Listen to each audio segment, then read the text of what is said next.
am all right. And I have to say, I miss when my Quinoxes were not online. Oh, smecking hell.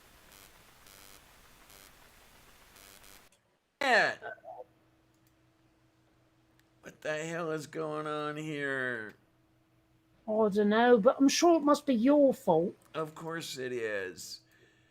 Oh my, oh my.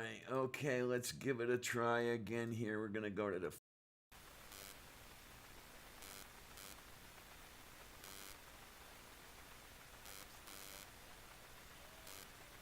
Says, there we go.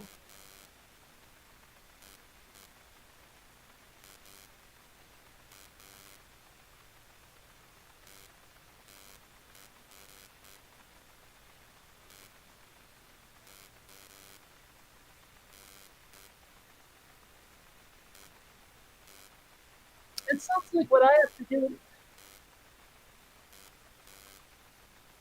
It sounds like what I have to do to make my camera work, actually. Because my camera loves to do this thing where it resets all the exposure settings, and so everything's extra dark. That's why, like, some of my videos sometimes look like I'm sped way the hell up. It's because my webcam software is doing this weird, funky thing where it's like I don't know, it's trying to turn the picture into something it's not. On here. Okay. I know that the coffee is ready, so I'll be The back. coffee is ready. Okay. You can hear Kate. Can you hear me now? Because I had to move my microphone to the blue microphone. Um, this is really, really freaking strange. I don't like this at all. Just let me know, guys, if you can hear. Oh my. Okay, can you hear now? Okay, you can. Okay, good, good, good, good, good, good, good, good. Yeah, I had to make another, for some reason, don't even ask me why, my microphone ended up on a digital input for one of the webcams, and I didn't even do anything to do that. And now it's back on my Blue Yeti and everything's okay. Oh my, oh my, oh my. And then there's tornado over there. And well, Kate is far away right now. Kate is getting a cup of coffee. She is making some coffee in the French press because she wants to stay awake. Mm-hmm. Yeah.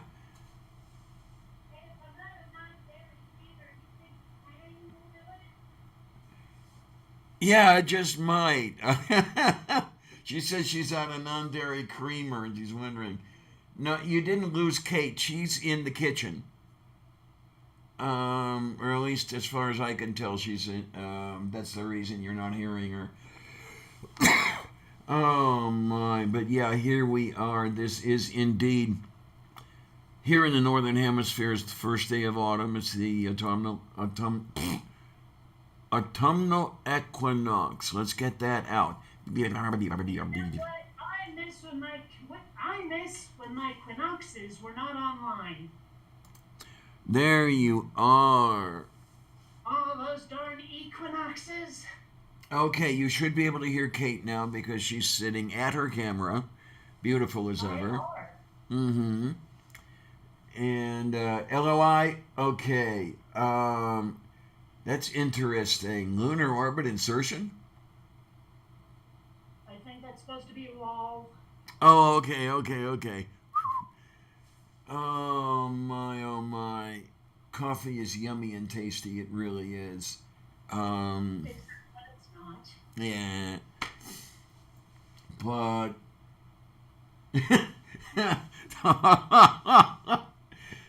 Mage Grey Wolf says she sounds far away, and you know the spelling.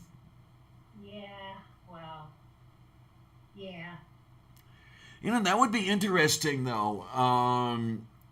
If you had somebody by the name of I don't know, David Away or something like that, and you and that person got together to do a show. You could call it. Yeah, Yes. yeah, yeah, yeah, yeah. Okay, IMAX called and said, "Hey, we do the projecting around here." Sound is low on Kate. Okay, we can have a look at that and see what we can do Hold about on, that. let me look and see if it's on my end. Okay. Because I was recording audio earlier today, and no, my microphone's cranked. Okay then. Um. Wait a minute. I want. Oh wait, here, But over here. hold on, but if it's cranked, it should be a lot. It should be moving the thingy a lot more. Hold on, I might have turned something down. Oh, is it your fault for once? I said might have. Hush, baby. So, okay. Um, oh, wait, no, it should be fine. Never mind. I don't know what to tell you. Something's weird. Well, that would be me. Um. I said something. Oh, no, you're right. Okay. Here, I'm going to turn Um, it up on my OBS here a little bit, and it's going to go into the red, but hopefully it's not going to you might clip for you kids. you might have to. I don't know what the hell's going on here, but hell, you can still Uh, hear. oh, I can hear you just fine, but that's not the problem. Okay. Yeah. I want to make sure. I mean, because I flipped a few adjusty switches, and I wanted to make sure I didn't royally fuck up. What, like me? Oh yeah. Okay. We've got the output volume all the way up there, but that's probably just the speakers. Line out, we're good. Okay, and then we've got that going over there, and okay, just let us know how it's going, and I will lean on the soundboard to do things as necessary. Yes, I will. What's really weird is that I'm really, when I'm speaking, not only does my output in, not only does my audio input capture VU meter go crazy, my audio output capture goes crazy. Why am I doing things here? No change here yet.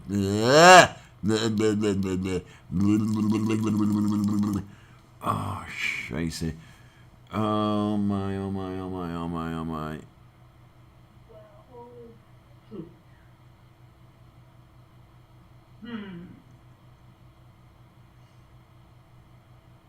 Yeah, OBS is Yep. being weird That's today. definitely bitten off more than I can chew. Yeah, it's really weird because when I'm speaking, the audio output capture meters is moving like crazy, and it's not supposed to. That's the problem we got going over here. And if I plug the headset in, it's gonna screw something up. I know it is, because it did on Sunday. Oh my! But I'm gonna give something a try anyway. We're gonna be nice about this. It would just have to do all this crap over here. Okay, we've got that. Now we've got the output over here.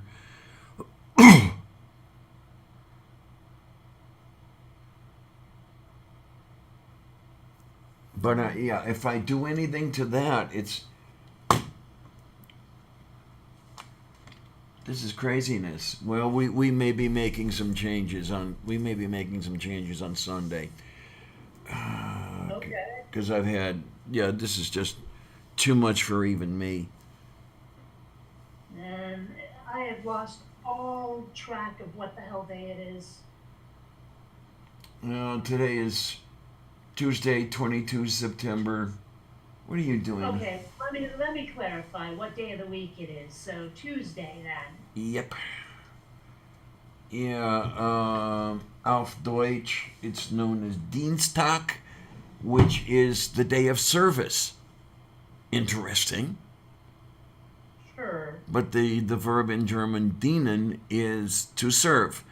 So somebody at the counter in the department store or whatever it is When you walk up to the counter, you might hear this person say, "Womit kann ich Ihnen dienen?"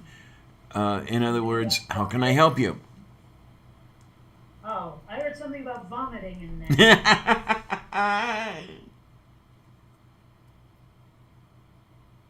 Okay, Brian Stevens wants you to yell. I don't want to yell. I spend too much time yelling, and it's not fair. Oh my. I yelled. Yes, you did.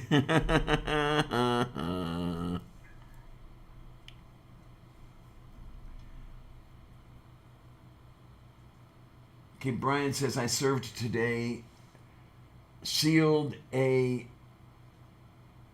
double aught yard driveway with an 8 brush. No idea. No idea what you mean.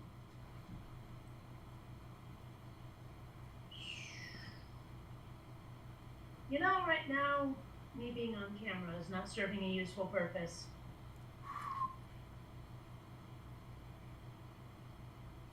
And I'm afraid that I make wacky faces when I'm trying to concentrate on something.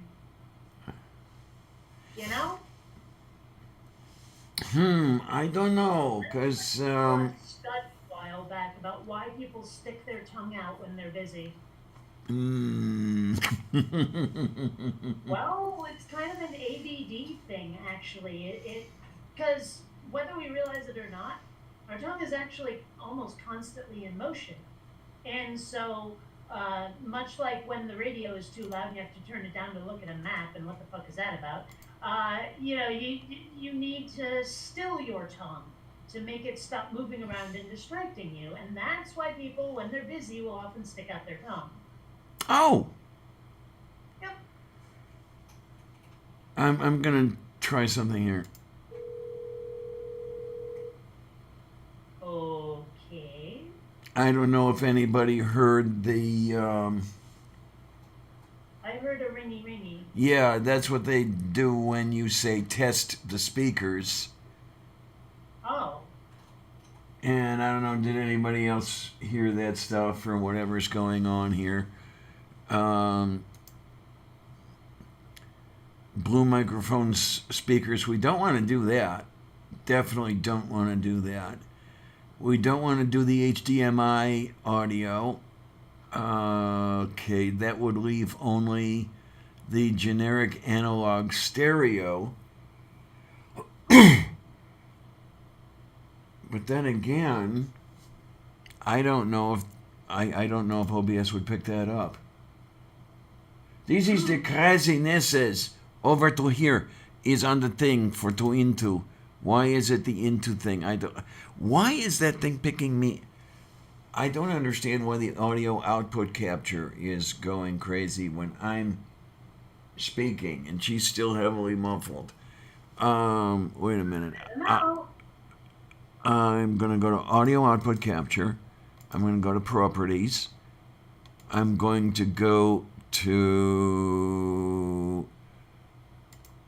I'm going to try going to HD audio generic analog stereo.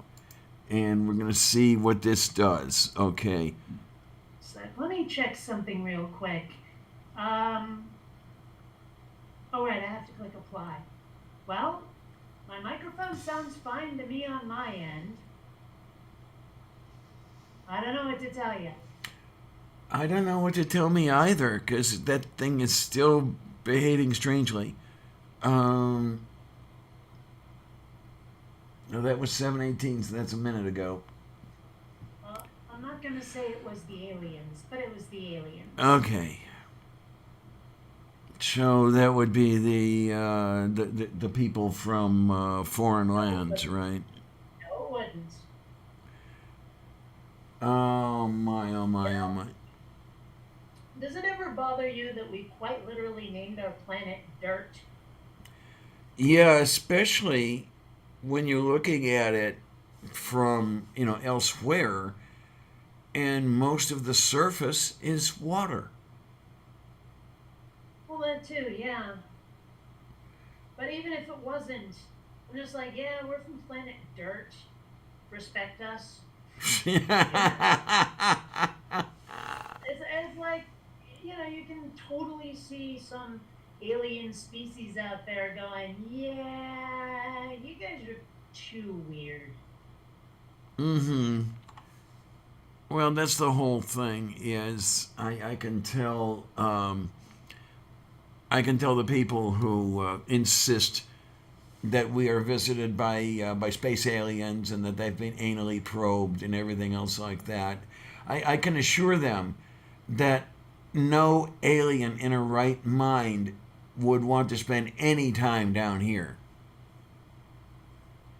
because Uh, okay. yeah, because this planet is full of crazies. I mean, Yeah. why would you want to spend any time here unless you were an intergalactic abnormal psychology major, you know? Well, there was an episode of The Orville where Ed and Kelly get kidnapped and end up in a zoo, an alien zoo, as the human exhibit. So that's a reason aliens might come to visit. I mean, that was almost the plot of Predator in a way, where basically it was just big game hunting on some primitive ass planet. Boy, I'll tell you that zoo theme that's rather common. Yeah. So it seems, yeah.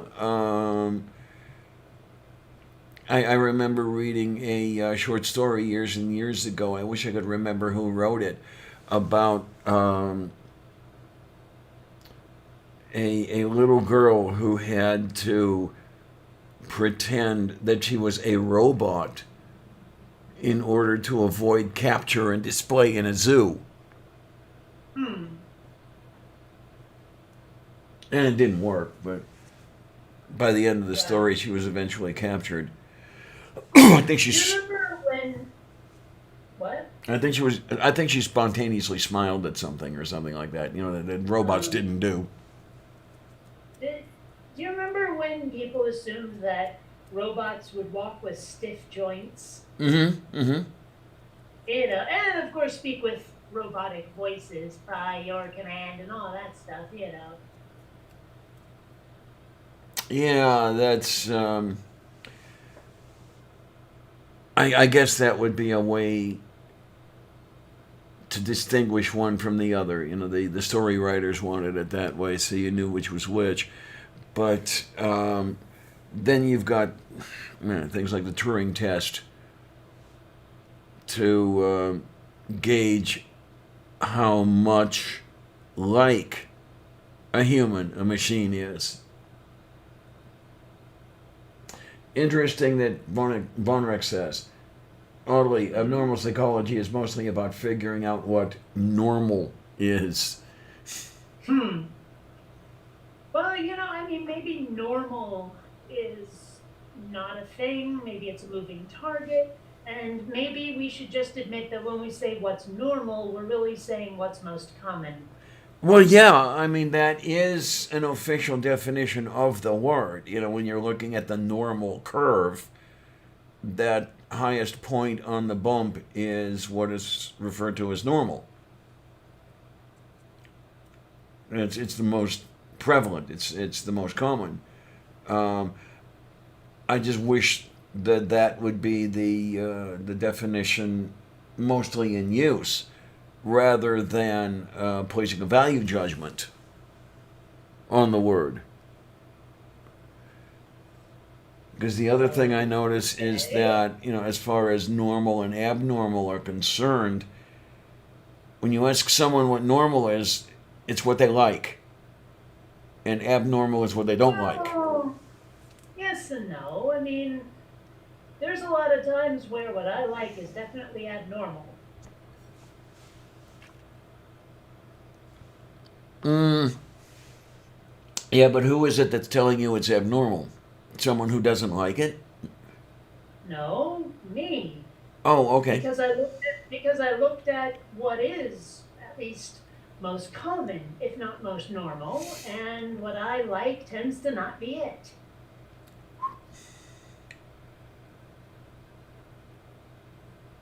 And I'm not sure. how much more clear I can make that. There you go. No such thing as normal. The mean doesn't have any actuality. All fall above or below. That is, yeah, that is there, Brian. Let me grab something here. Um, Grab my back scratcher. Oh my, oh my, oh my. Until you state parameter two, that it's so variable that the mean has only local outliers. And then there's the other little thing out there, which is what I really like from Mr. George Carlin. Consider how stupid the average American is, and then remember that half of them are stupider than that. Yeah. I mean, that's really coming to the fore now, isn't it? Well, I mean, sometimes I wonder, are they really stupid or are they just evil? Because Yeah, there's some people out there who seem to like cruelty for its own sake. yeah, I think they're called Republicans. Yeah, well, among others. I mean, you And don't have to be Republican to be a complete dickwad. no, Um, I'm just being being a Republican comes with being a certain kind of dickwad. yeah. It's I'm not trying to make an overarching statement here. I'm just trying to be sarcastic. Yeah, and failing. Well, I'm about the only thing at which I have any success is failure. Hmm. hmm Let me put this away here. I hope this is reasonably tolerable for you folks out there. The whole volume thing and everything else like that. I'm gonna have to tear this whole thing limb from limb.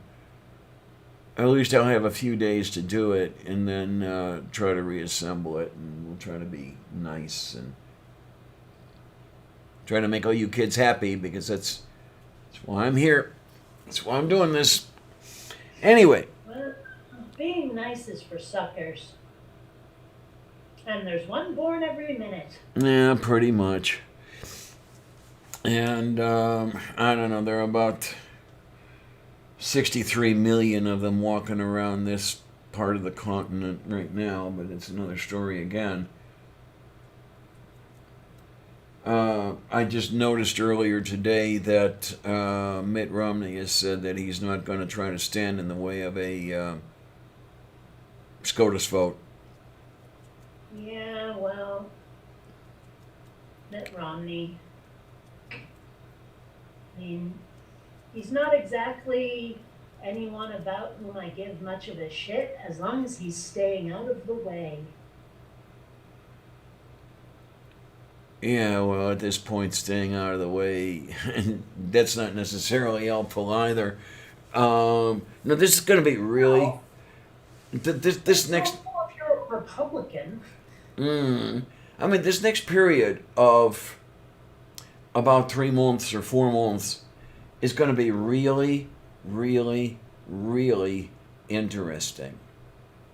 Because Yeah, contrary to popular belief, once the election is held, if it's held, that's not the end of it. There is that lame duck period between the 3rd of November and the month of January.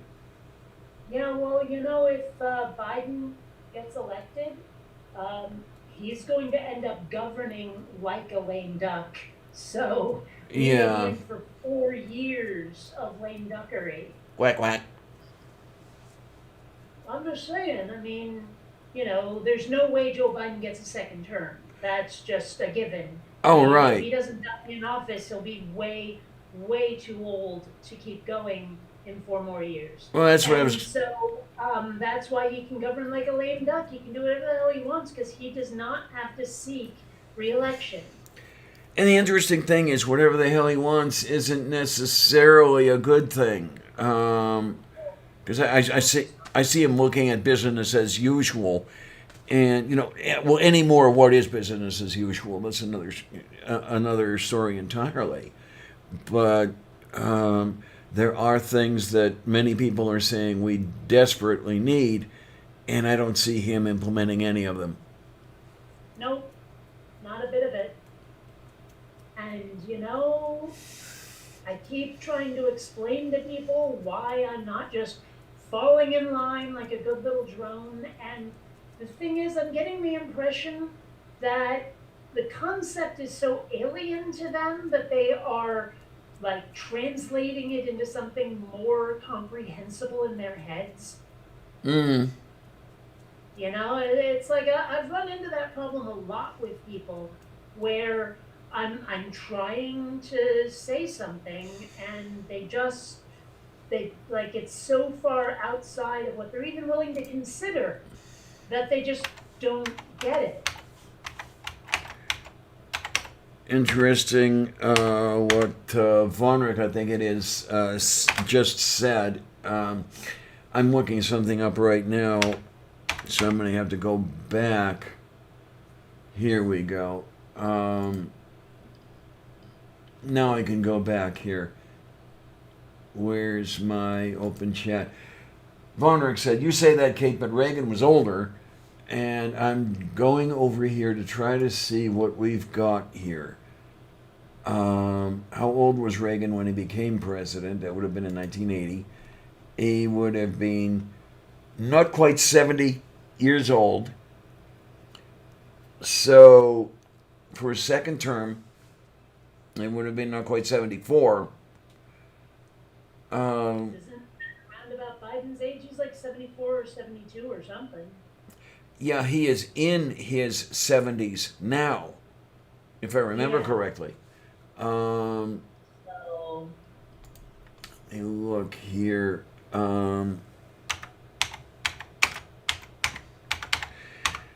Oh, let's see.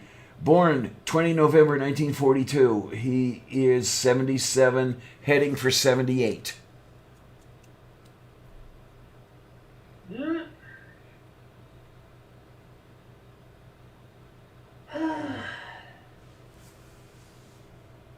It sure would be nice if the world could be sane for a little while. Just a little while. Like if we could get a summer vacation from 2020. You know what I Oh mean? my word, absolutely. And well, I find myself literally in tears over this. I would like to have a small vacation. I really would. Um, Possibly go to Chicago for a week and go back to the MSI, go back to Adler, go back to Shed Aquarium, that sort of thing. Or if not that, there's a little cabin park up near Presqu'île in the north of Pennsylvania, near Erie, that looks, I mean, it's not the best looking place to me, but it looks kind of nice where I could spend just a little bit of time and just get away from every fucking thing. And unfortunately, the way things are, I don't see either of those happening. Yeah, see, that's exactly the opposite of what I want. I mean, because basically I'm cooped up and I want to get out. I like here, it's not a matter of I want to go to a cabin. No, no, no, no, no. I want to go to like, a big public beach or something. That's what I mean when I say I want like a summer vacation from 2020. I mean, all the problems, everything is put on pause, including the pandemic. And Mm-hmm. we just go out, party for a little while, and then come back and deal with 2020 again. It's kind of like, oh, I want to say it was a Ray Bradbury story, but I saw it like made into a cheapo TV movie where it's like a bunch of kids on some planet where the sun comes out like once I a know the month. one. I know the one. Yes. And that one girl, she came from Earth and she misses the sun so much and all this stuff, and then like the kids lock her in a closet somewhere Yes. when the sun comes out, and when like all the kids forget about her while they're out playing, and then all of a sudden they remember and they go and get her, and she's like, "You saw the sun," and then it's just this creepy ass like ending, which is like that's what Ray Bradbury did. Do Yeah, like because it would be another like 10 years before they would show see the sun again or some shit like that. Yeah. something like that. Yeah, and I'm sitting here thinking like all those kids when they went out and had so much fun out in the sunlight. We just need that for a little while, you know? Well, I guess what I'm saying is that you and I are basically after the same thing. We're just after it in different ways. Yeah. Yes, I'm after it in a good way, and you're after it in a really bizarre way. We do that way. So yeah. Because I'll tell you, excuse me, it's been so long since I've been able to go fishing that I would just really like to spend a day fishing. Hmm. And I would phrase that a little differently. It's been so long since anyone made me go fishing. I just want to spend the rest of my life never fishing. okay then, because there you are, and well, that's how weird I am. That's how I grew up and everything else. But there's to me really nothing like going to some body of water, pulling a an aquatic vertebrate out of the water, gutting it, preparing it for dinner, and having dinner consisting of that aquatic vertebrate. Nothing in the world like it. Thank Fresh, goodness. fresh fish for dinner. Oh God, me and my uncles would be standing, but I don't want to deal with fish guts, and I definitely don't want to go around touching worms. okay then. Okay. I Well, mean, like, there is nothing about fishing that isn't gross. well, you can use minnows as bait as well, but Yeah, but there's still nothing about fishing that isn't kind of disgusting. I'm dead ass serious. It's gross. Oh, geez. And some of my best memories are on the water like that. Oh, I think I've told the story already. My Uncle Frank getting me up at 4 in the morning. We have cold anchovy pizza for breakfast, and we get into his 13-foot boat with a case of beer, box of cigars, half dozen fishing rods. And we're out on Lake Erie, drinking beer, smoking cigars. I'm 14.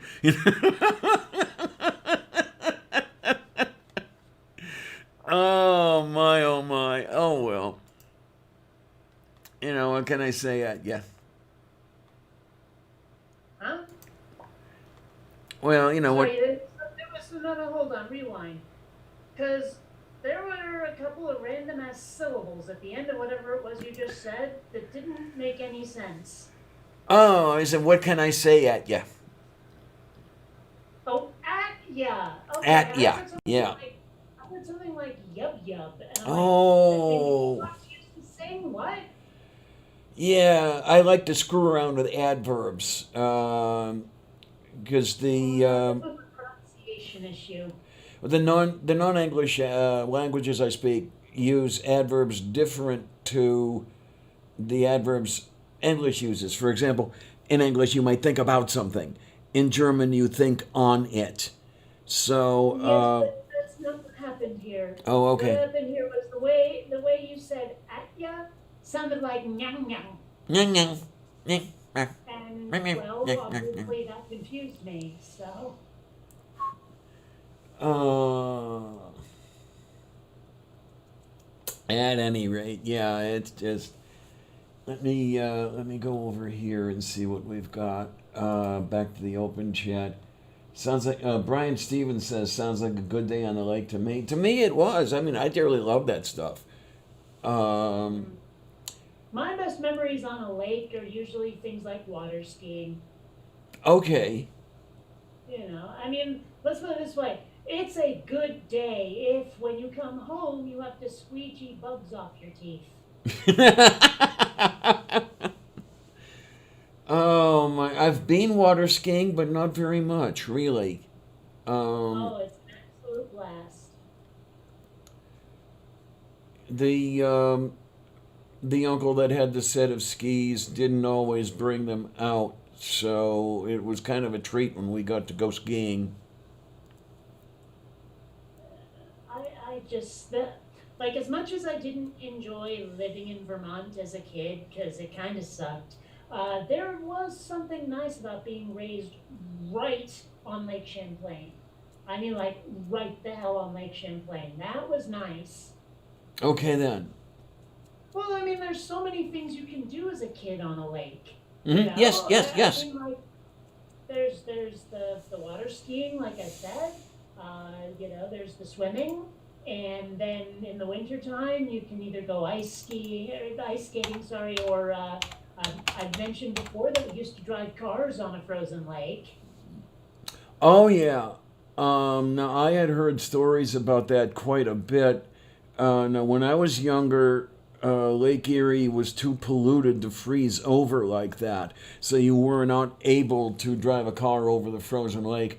I'm understanding that it is more possible now because the lake is cleaned up quite a bit. But yeah, back in the '60s, you just could not do that sort of thing. Well, Vermont's pretty psychotic about the environment and, keeping things. One of the words I use to describe Vermont all the time, or rather terms, is all natural. Oh my. Like everything is handmade and covered in walnuts. Oh my. I believe me, for a kid who loves sci-fi and technology and the future, it was a living hell. I'm just gonna have to write that down. Covered in walnuts. I don't know why that just sounded right. I mean, walnuts aren't even really a Vermont thing, but it seemed like everything was just like someone had carved it or made it out of clay or whatever. It was not a high tech kind of place. Mm-hmm. And, speaking as someone who felt right at home in a shopping mall designed by the guy who did the concept art for the first three Star Wars movies, obviously I was not happy. Okay then. Oh my, oh my, oh my. Yeah, okay. I'm looking at a map here. I had the location of Champlain a little bit unlike what it actually is. Now I'm looking. Okay, that makes all the sense in the world. Okay, gotcha. Hmm. Yeah, I don't exactly remember all of my geography.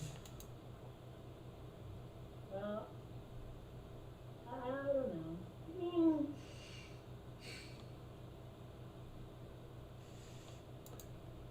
I don't know. It's just a pain in the butt. What is? Everything, Oh, well, especially okay. today. Especially in this age that is surrounding the day that we call today. Very well. I would like to run away. There's just no place I can run. Well, have you tried walking away? Okay, now I've got a Shona Lang song in my head. Thank you. Oh, She is a singer out of New Zealand. She also came up with a song called I'm Glad I'm Not a Kennedy. that sounds vaguely familiar. But honestly, I could not tell you who this chick is. Oh, okay. I discovered her back in the early 90s. Um, That could explain it. I'm trying to forget most of the 90s. The 90s sucked. well, for me, they Tom, you weren't. should have deeply and intensely hated the 90s. For me, they weren't that bad. I mean, I went back to school in '92, Yeah. so that was a good thing. I don't know. School sucks too. I mean, see, I think I would have liked school a lot more if it hadn't been an obligation that I could not shirk. If school had been my choice, I probably would have liked it a lot better. But Mm. I had a lot of pretending to do, and they wanted me to learn to read. Okay then. Yeah, that Mind whole. you, they're learning to read let me pretend a lot more, but at the same time, I was like, no, maybe algebra would have been a better example because I did enjoy reading. Uh, but I mean, point was that, like I said, I had things to do, and they wanted to tell me which things they were. Mm-hmm. Mm-hmm. Of course, I mean, when I'm saying school, I went back to uni in '92. Still, Um, Vesta, hi. In and you know the what? I've never really liked the term uni for like in this context is because I'm used to an 80s cartoon show about Dungeons and Dragons where one of the kids had a pet unicorn called Uni. So whenever someone says uni, I picture that unicorn in my head and I have to remind myself that's not what they mean. okay. Oh my. Well, okay, Vesta, an aquarium behind me. That's a 30-gallon rig.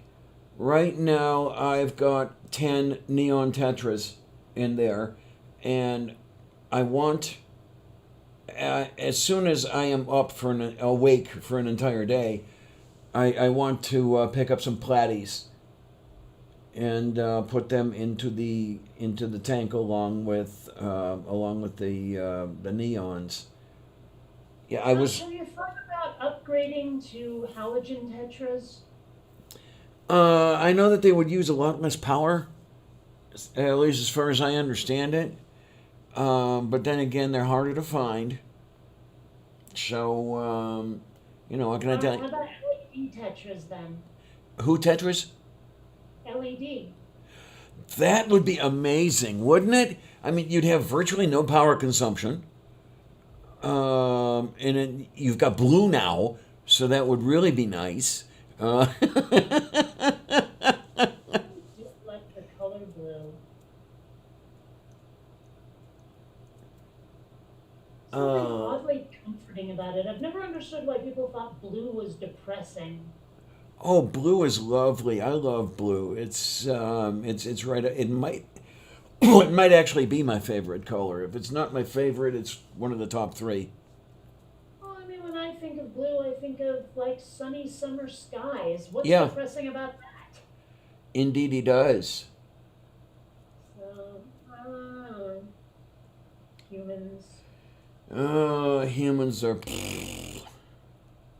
bunch of freaking shuffleheads. Yeah, for a very long time, my bedroom was painted blue. It was a rich dark blue, not quite a royal blue, but not sky blue either. If any of that makes any sense. I had that bedroom painted that way for for the love of Saint Cool, like at least 10 years. But yeah, blue is nice. I like, but of course, if you're talking to Jordan, if you're talking to spirit science, then your which stupid chakra is that's connected to blue, and it, you get a chakra boost, and it's too much, and don't even. Uh,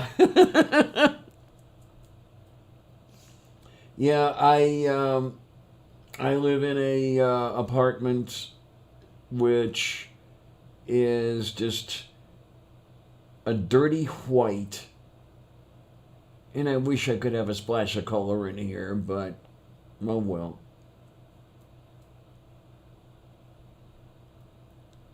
Sorry, I've got the theme song to Back to the Future playing in my head. It's kind of captivating.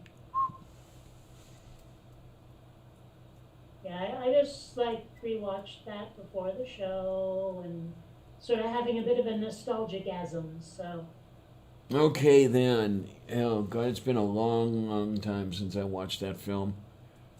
well, I've been watching the show The Goldbergs, and it's like set in the 80s, and oh, it's been bringing back my childhood pretty hard.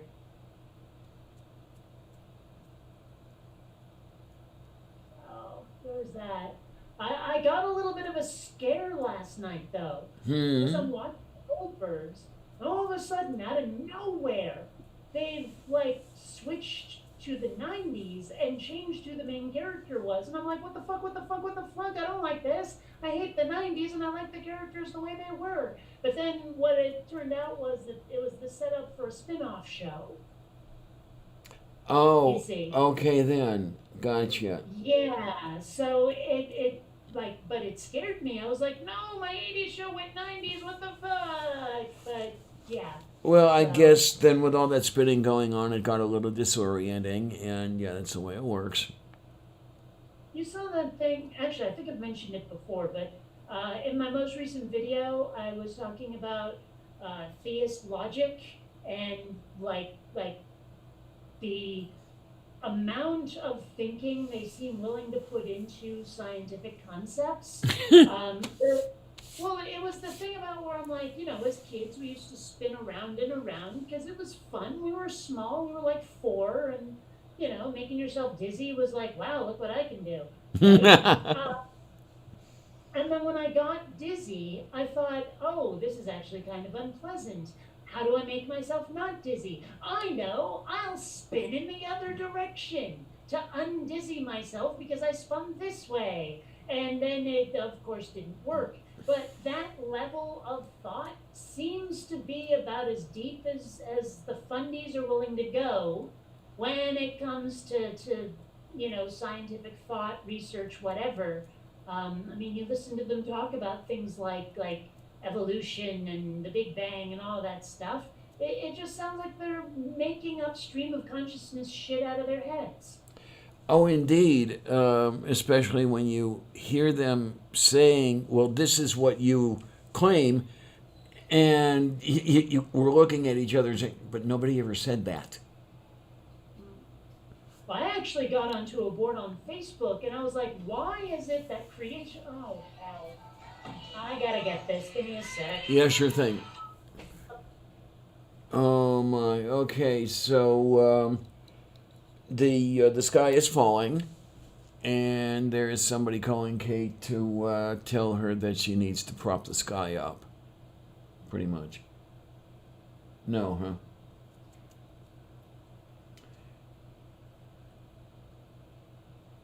Wait a minute.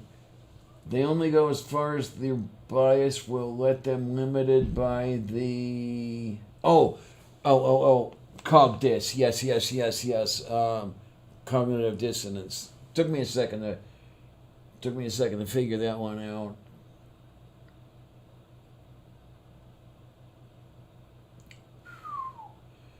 Nice. Yeah, I wish I could do something like that. The tank that made a very big impression on me. I may have spoken of this in a previous show.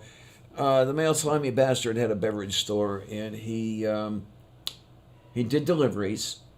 I was slave labor at that show, or at that store, and many times I would go out to do the deliveries with him, carrying the cases of beer up 3 flights of stairs and all that bullshit. One of his customers had to be at least 100-gallon tank. It was quite tall, made up to be reminded me of a cliff face, an underwater cliff face, and he had much sorts of fishies in there that I had never known could exist, let alone did exist. And that's what really, really got me into the whole liking the aquarium thing. But it would be decades before I could do anything about it. I think I was maybe 11 years old when I saw this aquarium and absolutely fell in love with it. And I was in my early 30s when I finally got to have an aquarium. So, Were your parents the sort to administer beatings for disobedience? oh my, were they ever? Okay. I was curious because I was like, if someone tried to use me as slave labor like that, I would have told them to go soak their head. They were the kind that would administer a beating if they thought you had done some, if you had done something they didn't like, they would administer the beating, and if you cried, they would beat you that much harder and tell you that's why they were doing it. Right. I don't know. I've never really understood the statement, I'll give you something to cry about. Oh gods, I heard those words so many times. I cringe every time I hear anything that sounds like it. I honestly do not understand the concept. Yeah, it's well, it to me it bears a resemblance to that whole Hovind method. If you ever saw the video where he's proudly talking about taking Eric to the dentist, and Eric was afraid of the dentist and he would cry and the whole bit. So Kent told the dentist, okay, here, I'll take care of it. And he takes Eric out, beats the shit out of him, and says, every time you cry, I'm going to beat you until you fear me more than you fear the dentist. The floggings will continue until morale improves. You got it. Hello.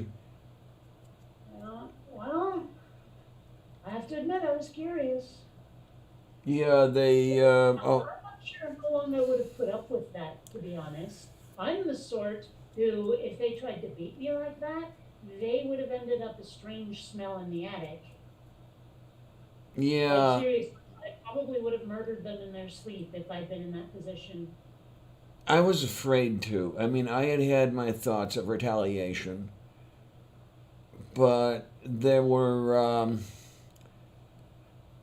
It's in the way they went about raising the kids, where they also instilled that fear of taking it out on, they administer that fear of doing something about it. And they also, this is the hardest part for a lot of people to understand, they also instilled the idea that this was for your own good, that this is what you deserved. Hmm. But mainly what I was afraid of, living in the cold on the streets. I mean, Well, I had very, very serious thoughts of running away when I was a young teen. But then the whole thing came, how am I going to support myself? What happens when I can't? All that shit. well, I don't know. I just know that I would not have put up with it.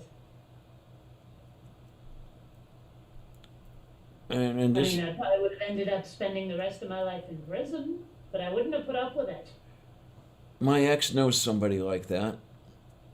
Yeah?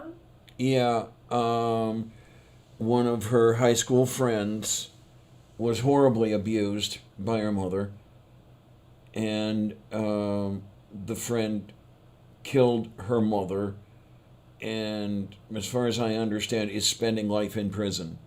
Um, she was convicted in her early 20s, so that gives you an idea of what Oh. life means. Yeah, the thing is, I probably wouldn't have even waited that long. Well, In fact, in other words, she killed her mother prior to that. well, how prior though? She might have been 16, 17. Hmm. Okay. At least as far as I can remember it. I mean, I can't tap Melody on the shoulder to ask her. That She, seems a bit draconian to me to put someone away for that long when they were being abused. yeah, I guess the abuse defense and then the self defense, I guess didn't hold sway for some reason. I don't know why. Hmm. I mean, I can see it. Yeah. I mean, I lived it. Well, I don't know what the abuse was, though. Yeah, I cannot remember what it was that what the abuse consisted of. If you'll excuse the shitty grammar. Um,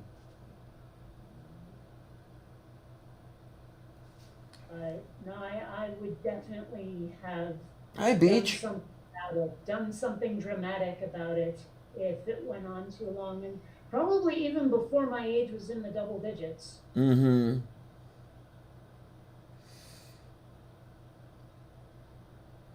Believe you me, I had my chances. It probably would not have taken very much to set something up where those two would have been killed in a robbery. Hmm. Because with that store they had, where it was, that whole thing. Well, I was there at one point when they got robbed. It's fun looking at the business end of a 38 revolver. It's also a lot of fun looking at an asshole holding the 38 revolver to your sister's head, saying, "Give me more money, give me more money." But yeah, it probably would not have taken very much to set up something like that, and they would have ended up dead. Um, don't think that thought did not cross my mind. Hmm. And out of her, um, after one of the robberies, it's like, yeah, did you set this up with somebody?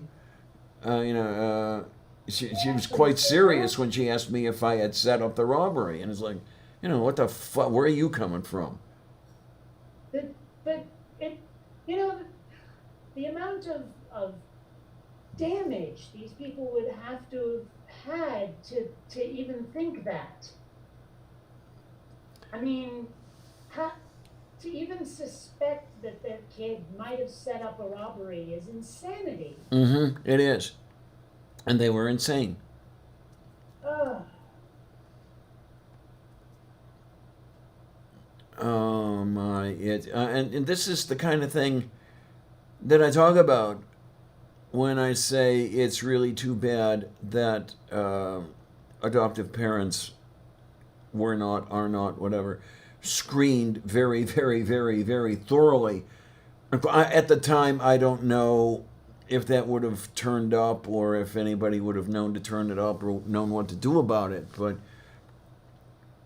I mean, to come across somebody with that warped a worldview, I'd never give them kids.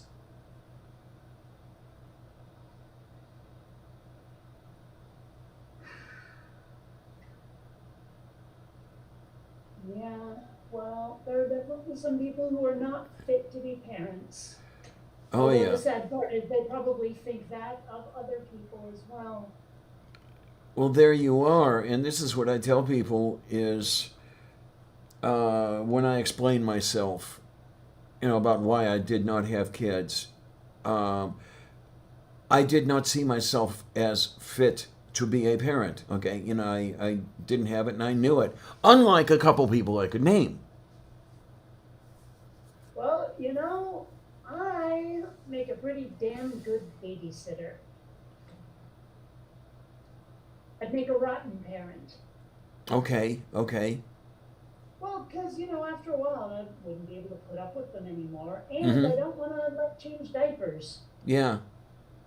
And like, you always hear about parents going, oh, it's different when it's your kid. Yeah, well, then go have your kid. Because honestly, I could go the rest of my life and die happy, never again seeing fecal matter of any sort, Indeed. Absolutely. Yeah, much less smelling it. and you're always told that, well, at least I was anyway, that you'll grow into it, you learn on the job, and all this other shit. And no, you don't. No. Eh? Um, I mean, I have to wonder, is it like just the act of having kids that makes people forget what it's like to be one? Or do they get worn down after a while because they have to act like a parent or what? I don't know. But it seems like most parents, in fact, almost all adults, don't remember what it's like to be a kid. They you've just don't. noticed, yes. You've noticed that. And I don't want to lose what it's like to be a kid. Man, I remember making those pacts with my friends. Like, yeah, we're never growing up. Screw that crap. What they didn't seem to realize is I was serious. Okay. And Indeed. I have all these friends friends I expected to be kids with forever, and they never followed me to Never Never Land. So, what can you do? Oh my, oh my, oh my. Yeah, and I forget where I was going to go with that. So that's okay. I mean, that's what happens when you get old. Uh, I mean, other people's kids are great when you can give them back. well, that's the whole thing. Yeah, the difference between being able to give the kid back and knowing that, if you'll excuse the expression, you're stuck with this kid. Not Yeah. only for 18 years, but you're stuck with the kid for the rest of your life or the kid's life or the overlap of the two lives. There's no being rid of the kid unless you do something drastic. Yeah. Or unless something drastic happens, or something drastic is arranged, or. Mm-hmm. Mm-hmm. But, Those two made it clear that they owned me well when I was well into my 50s. they thought So they owned you while you went, like, into your 50s? yeah, I'm 50 years old, and they still expected that they were going to dictate my opinions to me. I remember one thing. This isn't the only thing that happened, but it's an example. uh, he and I were going back and forth about something. I think it was the death penalty. And I mentioned that I am not in favor of it. Well, who told you to think that? Melody told you to think that, didn't she? And what the fuck is wrong with you? Um, he expected Oh, I me. would have leaned into it. I would have said, of course nobody told me to. I thought it up myself, dumbass. He had no concept that someone could do that. Then who told him to think whatever he was thinking? I guess his father and mother. I don't know. Uh, I mean, this is something I've been thinking about, is I go on a lot about how awesome it was to be a kid in the 80s, and it was. But it feels like my generation may be one of the very first where parents and kids actually share their interests. Because Okay. my generation grew up on sci-fi and video games and fantasy and D&D and all these amazing TV shows. And, we never really lost it, a lot of us. A lot of us are still the complete geekatrons we were when we were kids. And then we start having kids, and those kids turn into complete geekatrons too. And now you've got like parents who actually just sit down and have video game night with their kid because they're both into it. Mm-hmm. And I never had that with my parents. I'm quite for certain you never had it with Oh, yours. absolutely And not. Right. it's like, I mean, okay, granted, I've left something out. I realize that there's probably fathers and sons and fewer fathers and daughters and mothers and daughters and whatever other configuration of people who love sports together. But this is the first time the Geekatrons have themselves common interests with their kids, I think. Mm-hmm. Yeah. And, you know, that is one of the things about being a parent that I will feel like I missed out on, is having a kid who shares my interests. I think that would be really cool to have. But other than that, I don't really want to be a parent. Yeah. Now, Beach 8 has something interesting to say. It says, I don't understand why a person that doesn't like kids or won't care for them properly would adopt kids. I've got one for you. I've said this before. I'll say it again.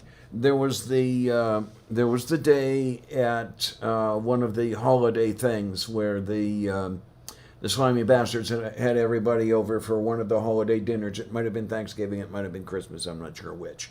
But she took my wife and I aside at one point and proceeded to tell us that it was our duty to produce children. We both looked at each other, and I'm thinking, all right, is that what I was? Is that what Anne Marie was? We were not people, we were a duty. That explained a lot. Um, Well, a lot of cultures, and I get the impression that the Eastern Europeans are big on this, have the whole thing about carrying on the family Oh line and yes, all oh that yes. nonsense. A lot of the like how in China they had to make it illegal to throw away baby girls because everyone wanted sons so that they'd carry on the family last name, and because China had that one baby per couple rule because of overpopulation, Right. it would be like, oh, this one's a girl, chuck it, we'll try again. Mm-hmm. Mm-hmm. And it's like, well, that's not completely sick or anything. But so I mean, like, I guess they were probably thinking, who's going to carry on the last name if it's not you? Well, she actually gave me that one. When my sister died, Melanie and I went to Cleveland for the ceremony, the memorial, or whatever you want to call it. And when that was over, everybody piled over to Slimy Bastard's house, and we're all sitting around the table. And then she looks over at me and says, "Well, I guess you're the last one." Uh, Emphasizing it that way. And I mean, for fuck's sake, she already knew I had had a vasectomy 20 years, no, 30 years before. I, Well, they figured, if they adopted, so could you. Neto Batriste Capali. Oh my, Well, oh I'm just my. saying. I mean, Yeah, I know. But it's like, yeah, well, because I mean, you wouldn't be the last one if adoption wasn't an option. You'd be like the legal last one, but not the biological last one. yeah, it's interesting though that she made that point and actually raised the voice in emphasis. Well, I guess you're the last one. Yeah, I am. And little did anybody know that in my head I was already considering taking the steps I ultimately did take, and I'm not even a Zavartke anymore. I'm a Clarion. Mm-hmm. So yeah, so much for that name. Well, I did find somebody in the Slovak Republic who had the surname I once had. Man's name was Tibor Zavartke. He was a beekeeper. I keep thinking of dropping him a note, and I never get around to it. But yeah, and I did not want that name at all. That's why, I mean, some people change their given name, possibly their middle name. They keep their surname. Not I. I wanted no part of that. Make the break clean.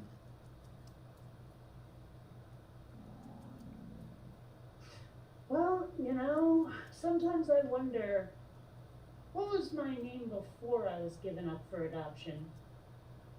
Yeah, it's an interesting little thought. Because certainly you were called something. I mean, I'm told. Oh, Hmm? I said, uh-huh. Yeah, I am told that at the Infants and Children's Home, the Penguins called me Jimmy. Hmm. And what's really fun, and it's coincidence, of course, but I had chosen my confirmation name before I knew that. My confirmation name was James. Huh. Well, Um, I mean, it's made even more interesting because my birth mother did try to keep me for a few months, but yeah, I had been pretty sick for a while. Clearly, I had a name given by her. yes, I have no idea what it was. that is interesting. Interesting. I sometimes wonder if that wasn't the case with me as well, or how these things went. For example, I don't have the baptismal certificate anymore, and it's almost too bad. Uh, my birth certificate reads that I was born in July of 1957. I was born on the 20th.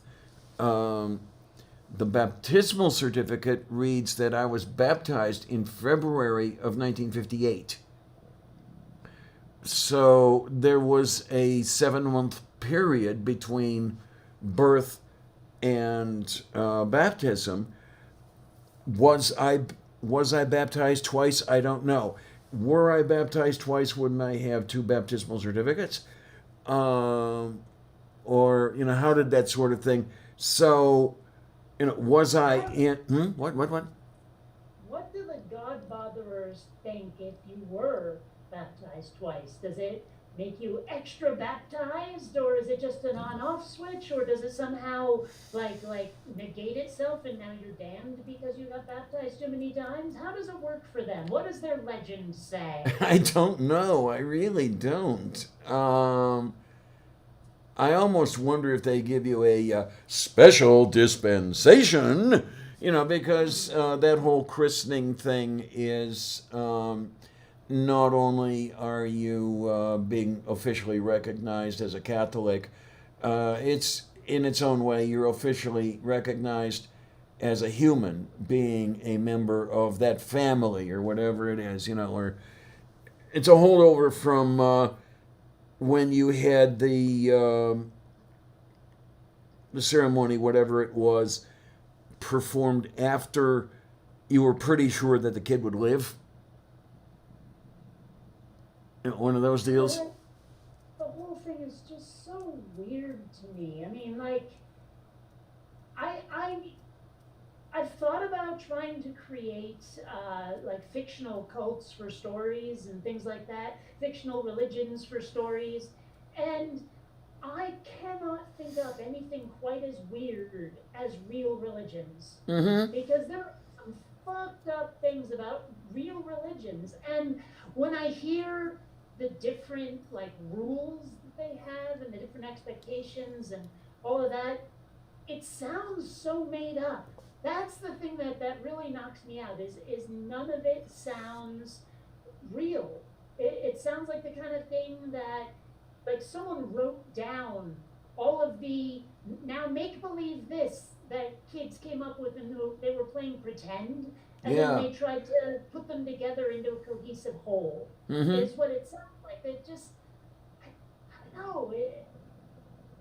It's hard to take it seriously looking at it from the side. I'm sure if you grow up with it, it sounds so normal because you've never done anything else. But when you come at it cold, it's like who the frig would think this was real ever? Oh, I got into discussions with friends about that, and they just could not comprehend the whole adoption procedure, that sort of thing. I remember one of my friends. Yes, I actually had friends at one time.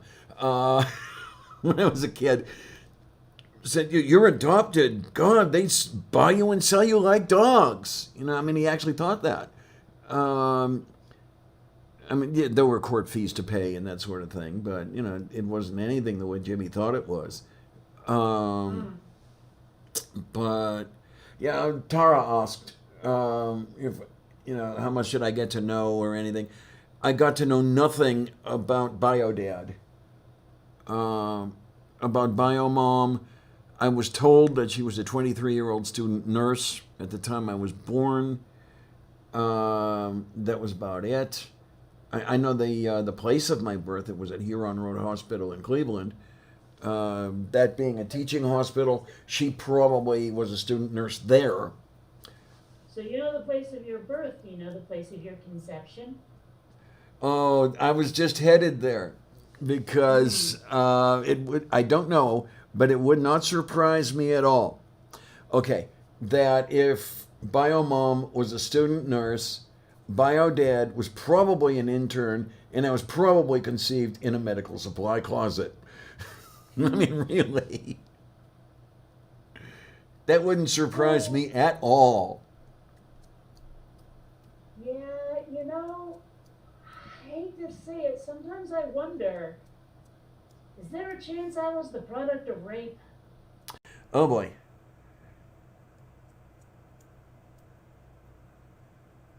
You know what? I suspect not because I was kept for a couple of months and only given up because I was sick.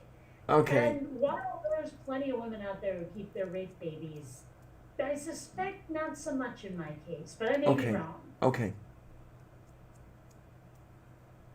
I don't know. Yeah, it's. I mean, there are some things. Tara asked, had I ever looked, and not seriously.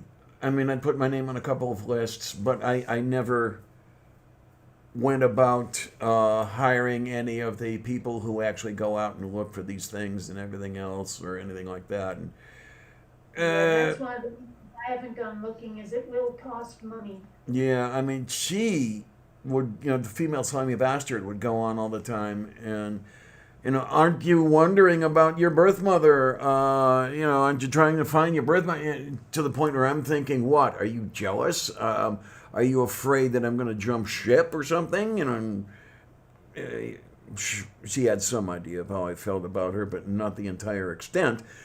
Um, Did you ever like mess with them?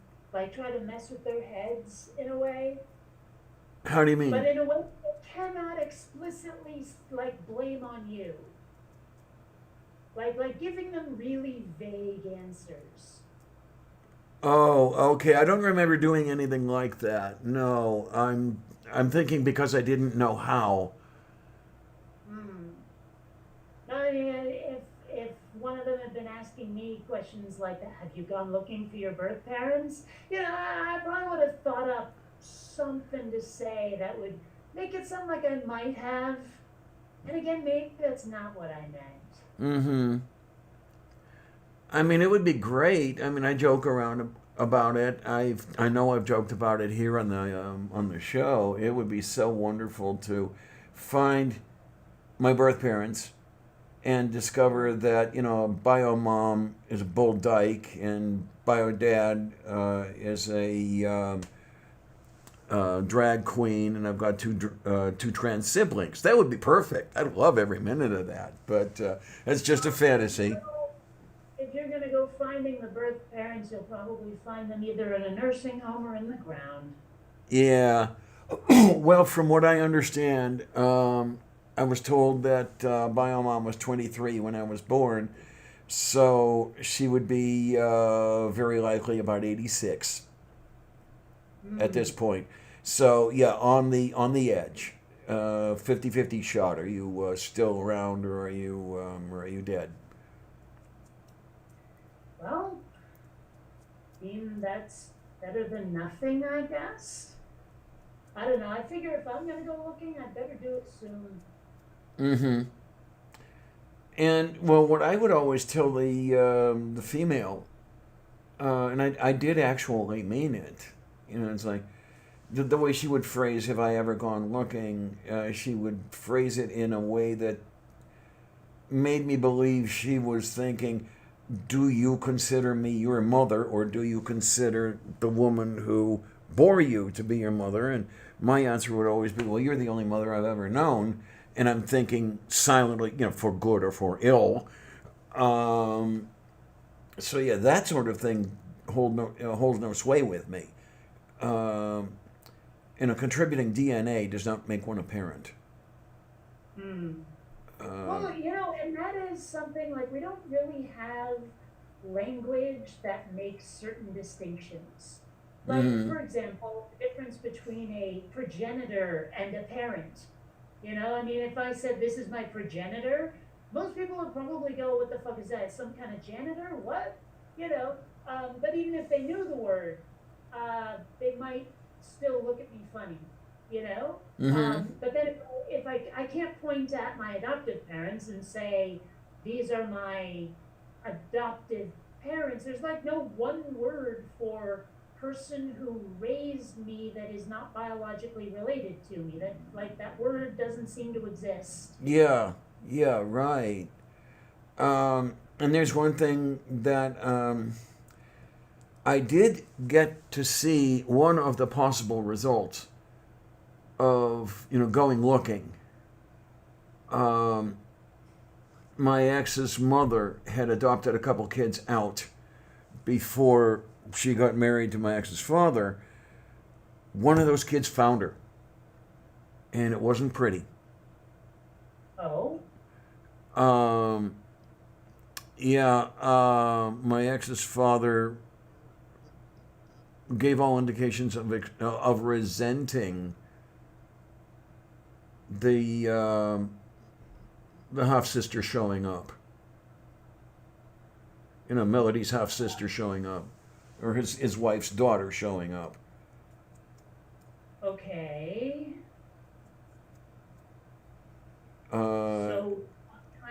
hilarity ensued.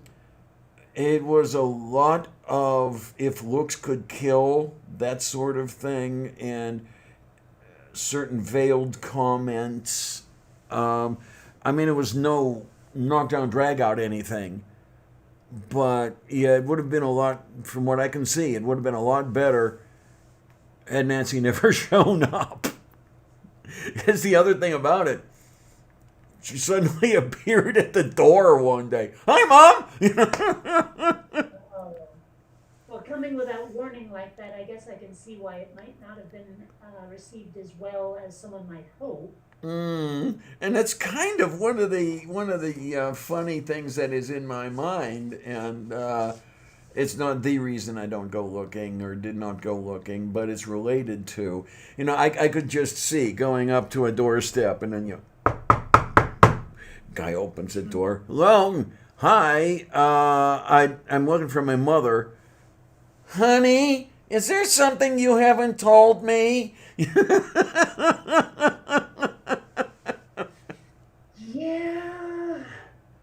Oh, yeah. Well, I mean, that's another thing. If you do happen to track down your parental units and you show up on their doorstep, they're like, but we didn't have a daughter. Yeah, that's the other one.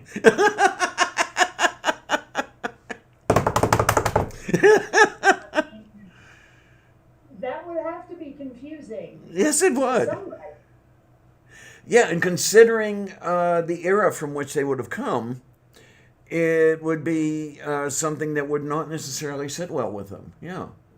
I mean, number one, here comes this kid. We had not in our minds at all for the last 60 years. And then, the kid is trans. What the fuck is that?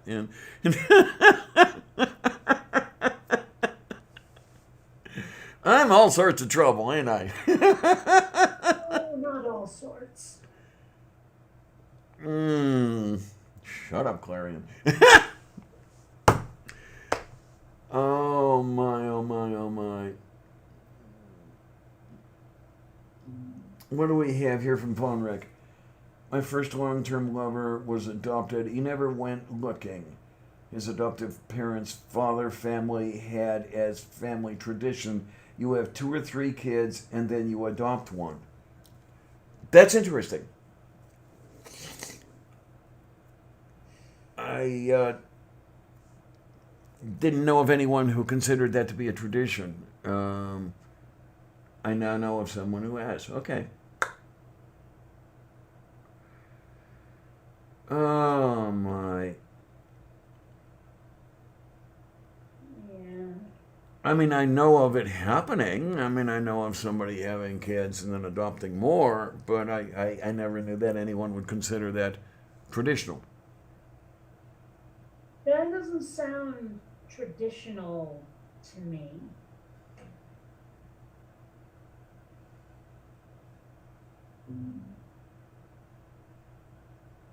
At least it's not a tradition I know. Mm-hmm. Eh, Tanto vale che seriously, say. I would, if I was of a mind to have kids, I would definitely stop at 2. Okay, okay. I mean, like, I'm not even sure I'd want 1, but I would definitely stop at 2. Yeah. So, speaking as someone who was raised as an only child and who realizes how much that sucks, I don't think it would be very fair of me to have a kid and then not have at least 1 sib. Oh, wow, this is interesting. Von says that the tradition goes back 4 generations at least in his family. Well, how odd.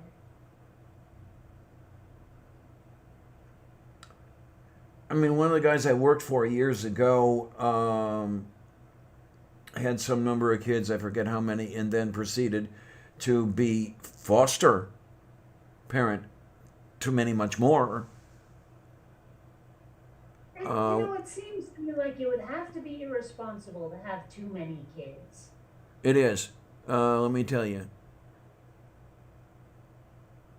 I mean, like, if nothing else, you know when someone has too many pets, you can tell because of that smell. Yeah, okay. Now imagine a whole bunch of diaper monsters. Yow. Um, Uh, well, then, saying, I mean, I know of many cases, and one of the cases was out of Hazleton, where some of her, well, her family comes out of Hazleton, Pennsylvania, and part of the family remaining there. They had 13 kids, and the older kids ended up raising the younger kids. how do you even feed that many people without like winning the lottery? I know, and they didn't win the lottery. That's the thing. I mean, did they live on a farm at least? Did they make their own food? I'm trying to remember whether or not they lived on a farm. They were either farmers or coal miners, one of the two. I mean, in that section of Pennsylvania, that's what you did.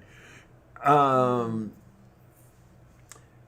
but yeah, I mean, I think that after a while, too many kids is irresponsible, and that many kids, when you're in the double digits, I mean, again, unless you are rich as fuck, that's too many kids. yeah, absolutely. Um, and it's as I said before, the older kids never had a childhood because they were always raising the younger kids. Mm. Um, so yeah, it's one of these things. I mean, when they came over to visit, it was like having a small town come over. Right. Yeah, the story Yeah. goes that let me think, they had 10. She got pregnant again. She said, okay, after this one, we'll stop. And she had triplets. Oh, you've told this story before. Uh huh, yes, I have, yes. Oh gosh, there was some story I saw, and I hope it's not true. I hope it's like some tabloid bullshit. But like apparently two identical twins fell for two other identical twins, and now they're having children who are genetic siblings, despite the fact that they are from completely different sets of parents. Yes, yes. Uh huh. That was kind of wacky, that story. Yeah, I've seen that sort of thing mentioned in what genealogy articles, that sort of thing, where yeah, if you have the identical twins um, producing children with other identical twins, the kids are considered full siblings, no matter where they came from.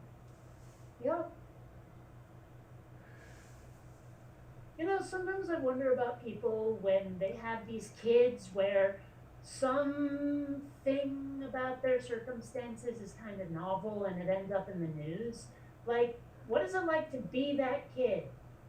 You know? Like, there was an interview, you know that Nirvana album cover with the little kid underwater chasing a dollar bill and he's butt ass naked and you can totally see his little baby dick? Oh, absolutely. Yes, yes, yes.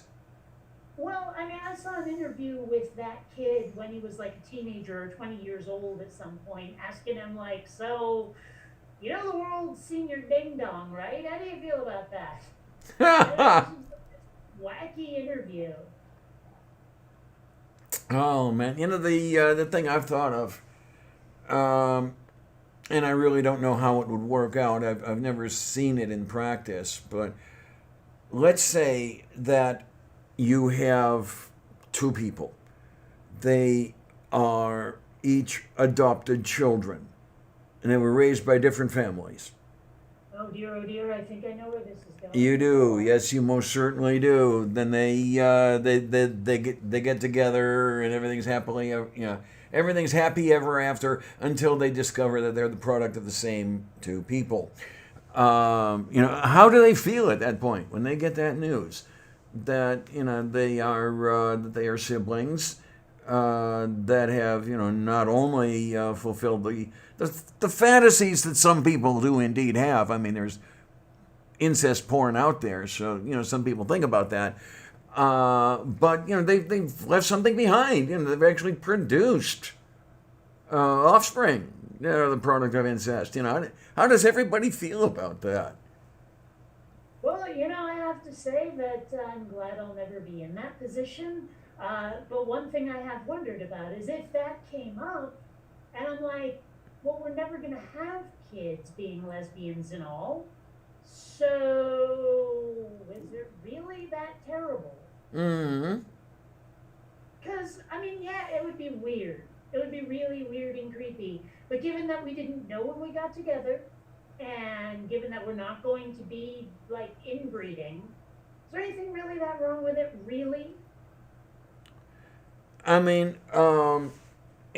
okay, come and jump all over me if you want to. I can't see anything that horrible about it.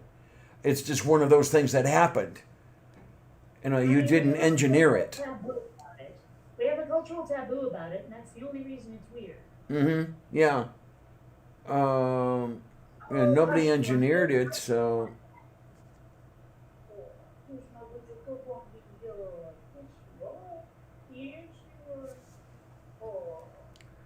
sounds like somebody's kitty is being terminally cute. More like insistently affectionate. Oh well. I mean, Columbia's not as bad as Xander, who will literally, like, if my hand's on the desk, he will literally try to shove his nose under my hand so that he can be head petted. Oh. Like tries to force his way into petting. Sylvia does that. Uh-huh. And Columbia is significantly less aggressive. Oh my. On the other hand, if she wants attention, she bloody well lets you know it. She's just very, though I'll say it, she's passive aggressive about it. Oh Yeah, my. Columbia is so passive aggressive. It's okay, but still. It's just too bad that she doesn't get the picture. She's looking at you, and yeah, lap sits. You can have lap sits, and she keeps looking at you, and you want the lap? It's over here. Well, one thing I've learned to do with her is to pet her while I'm not looking at her. So, just keep like the left hand going automatically, petting, while the right hand's using the mouse. Just look at the screen. Don't really pay attention. Don't try to invite her over. Eventually, she'll realize, this would be a lot easier on both of us if I used the lap. Mm-hmm. So, eventually, but. Oh boy, shit. I don't know, but yeah, I figure it's so much nicer being had by the kiddies than it is, having ankle biters running around. Then again, the two are not necessarily mutually exclusive. Yes, I'm looking at you, Xander.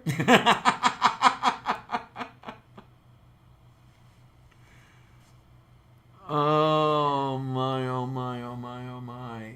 Oh, yay. I love my little Zandy poo, but he does like to nosh on people.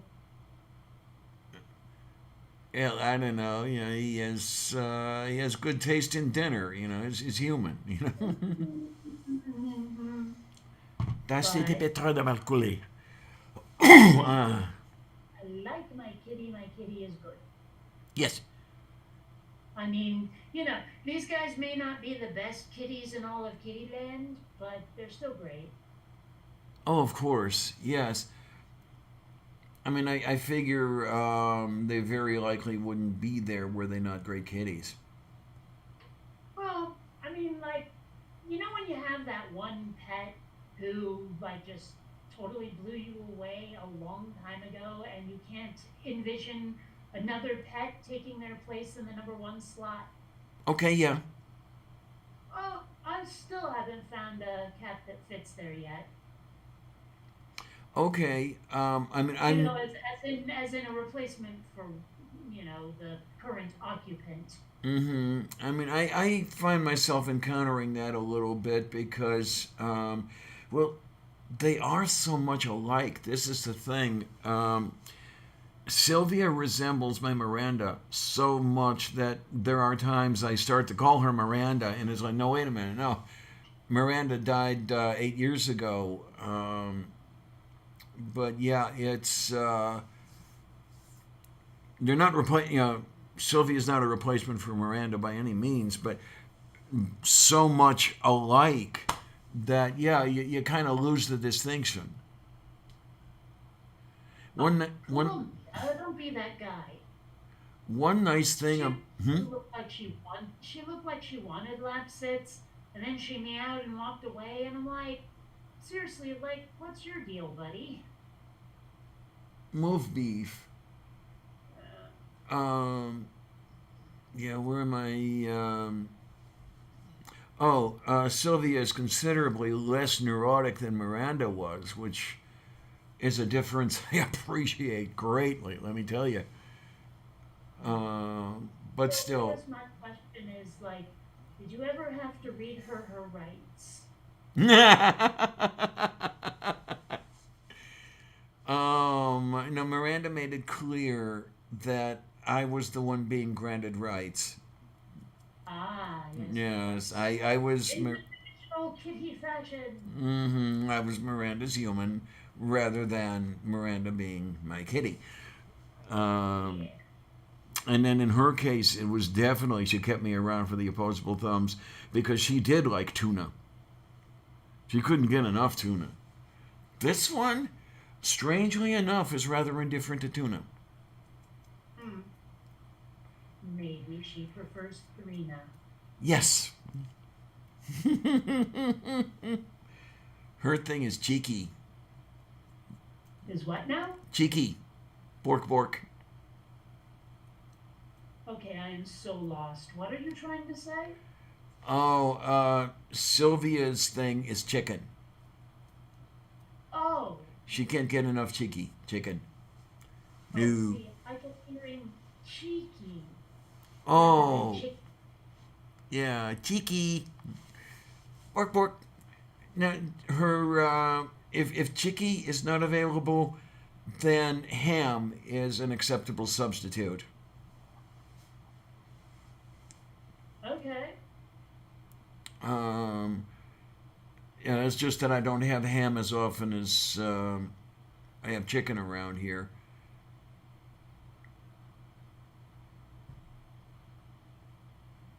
But what is you going to do? Um, Right. okay, look, I think I'm going to have to step aside for a minute here. Please forgive Okay. me. Um, Well, oh my. what's going on? Oh, I'm going off to the little girl's room. Oh. It's kind of critical. Ah, that would be why that's not working. So while I'm doing the live stream, I'm also working on some animation stuff. There's some work that I needed to do that I kind of didn't do. And it's stuff that doesn't require me listening to characters speaking. So it makes it a lot easier to do it while I'm talking to you, evil geniuses. So basically, what I'm doing is I'm taking a spaceship that will be part of the animation that needs to be represented as a hologram for the characters to look at it and go, okay, there's a target. And so that's what I'm building currently is that. So, and it's not the easiest thing I've ever done as an animator. In fact, in many ways, it's quite difficult. But, in the end, it'll be rewarding because I've been looking at the animation stuff I have now, and it's looking pretty good. Probably my best work ever. That's not to say it'll end up being good, the final product, but it does look good compared to what I usually make. There we go. That's. It's a higher quality of work, is what I'm saying. Um, let's Oh see. my. There we I are. am Let's get this looking at together. what you folks are saying. Yeah, it is pretty cool. There was one thing. Oh, this was so much fun. I wanted to make the sound effect for the hologram being displayed, like while it's being displayed, not just it turning on, but actually sitting there. There would be sort of a machine sound. I wanted it to sound kind of like, you only hear this briefly, the hologram in Return of the Jedi, where they show you Endor and the Death Star orbiting around it, and as the Death Star is coming towards the camera really quickly, you hear this like sort of sound as it goes by.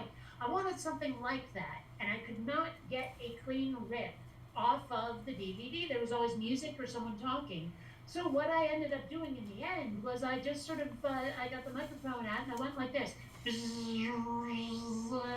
like that, and then I hit it with a bunch of flange effects and warped the time a little bit. And what I ended up coming up with sounded almost exactly like the sound from Return of the Jedi. And I was like, this is so awesome. I managed to do just what I wanted using a computer and sounds I made with my mouth. So, Oh it's my. funny. Like I wonder how many sound effects we hear in movies that like are supposed to in no way represent someone making like icky noises with their face hole, and yet that's exactly what they are. I have to wonder. Oh. Isn't there a song singing about I wonder, wonder, wonder? Yeah. Okay. We wrote the book of love. There you go, there you go. Yeah, while I'm up, I'm grabbing a cup of coffee here. Oh.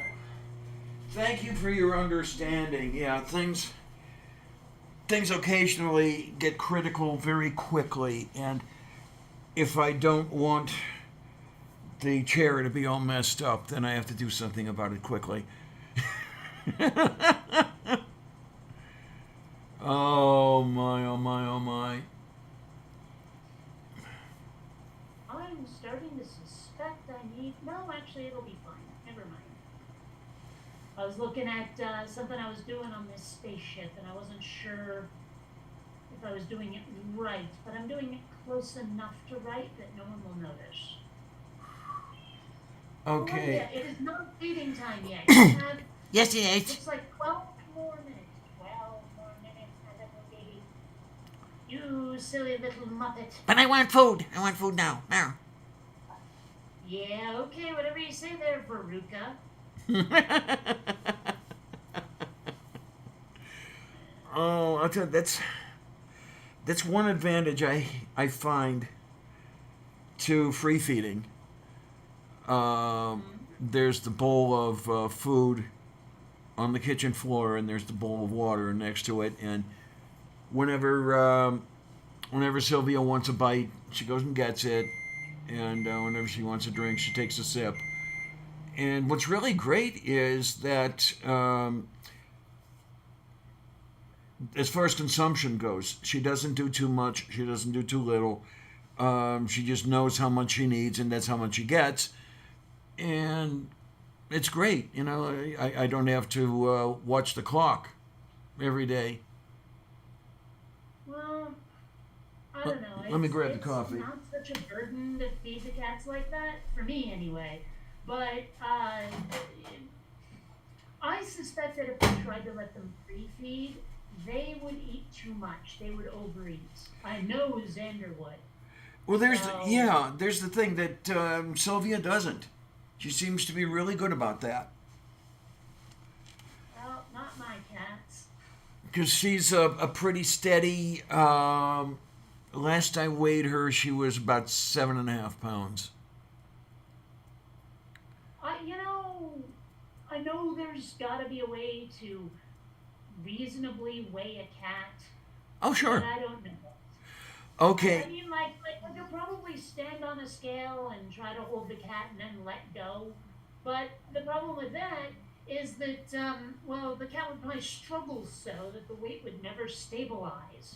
Okay. Now that is what I was going to suggest, and I guess I've been lucky in the sense that I've never had a problem with weighing a kitty that way. I guess they've all liked to be held, and if there's anything that they don't like, it's I'm putting the kitty down after it's all done. Uh, so Well, Oh I think my. I think you can pretty much count on none of my cats wanting to sit still for a weighing. Alrighty then. Oh my. On a date, the girl's saying, "I want to get weighed." At the amusement park. I want to get weighed. I want to get. Was it? Okay. Here's how much you weigh. That's how. Comes home. How was your time? Lousy. Anyway, Yeah, I saw that you knew that coming. was coming, right? Yeah, and also I just heard the UPS guy knock on my door, so give me a sec.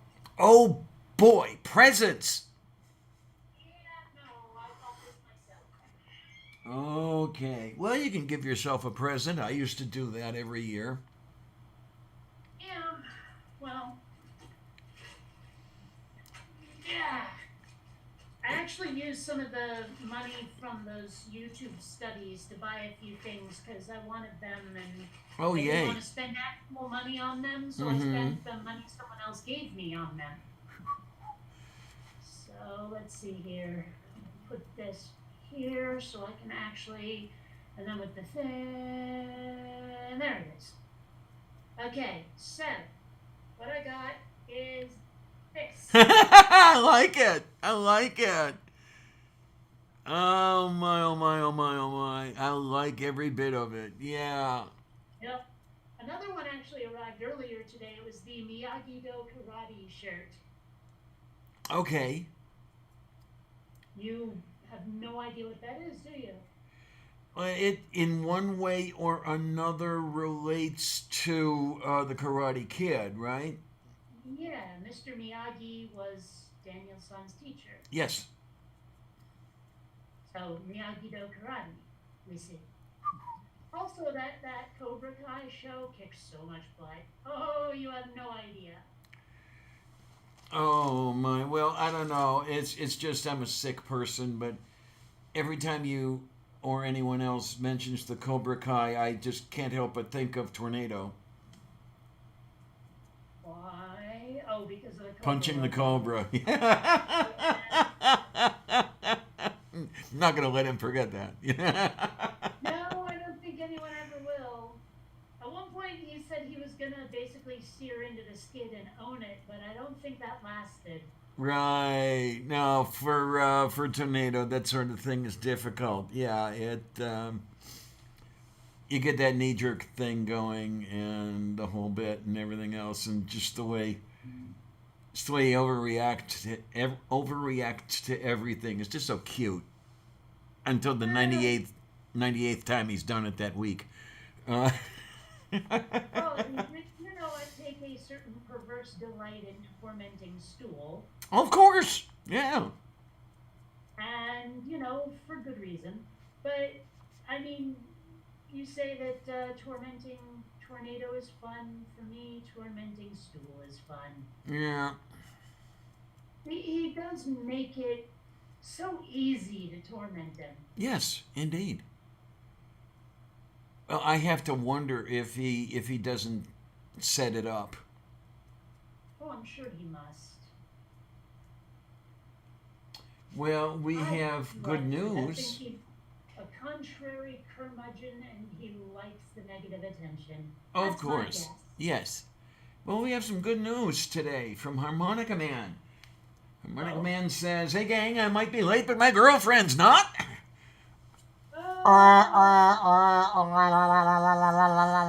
Did you ever listen to Bare Naked Ladies, the Canadian band?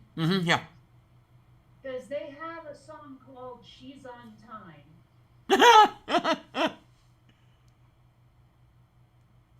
It's So, beautiful.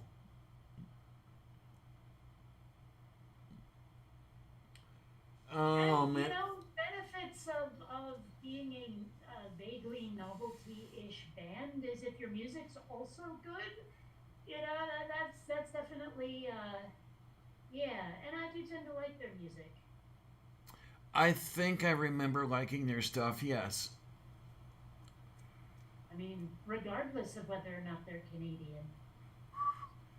Blame Canada. Are they Well, vaguely? the truth is, I like everything about Canada except the cold and the parts where they make you speak French. There you go. Do I remember them being a vaguely swing band? No. If I were to classify them anywhere, I'd say vaguely ska. Except I don't think they have horns. But their music sounds kind of ska-ish. Ska. Yes. That is. Imagine a cross between big band and reggae. Okay. That's where I was getting the idea of a swing band with the big bandish stuff. Okay, so there is that note there, but there's the reggae that goes along with it. Okay, gotcha.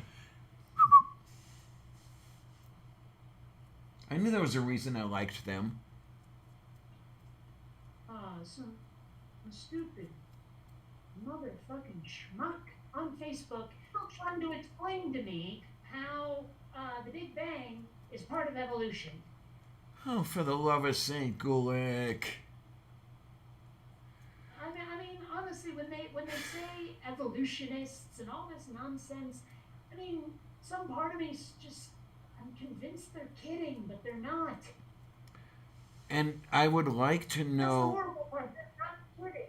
Yeah, I'd like to know where it originated. Because I don't think that Kent Hovind was the originator of the 6 kinds of evolution, because he never originated anything in his entire fucking life. I'd like to know where it came from and how it came to be.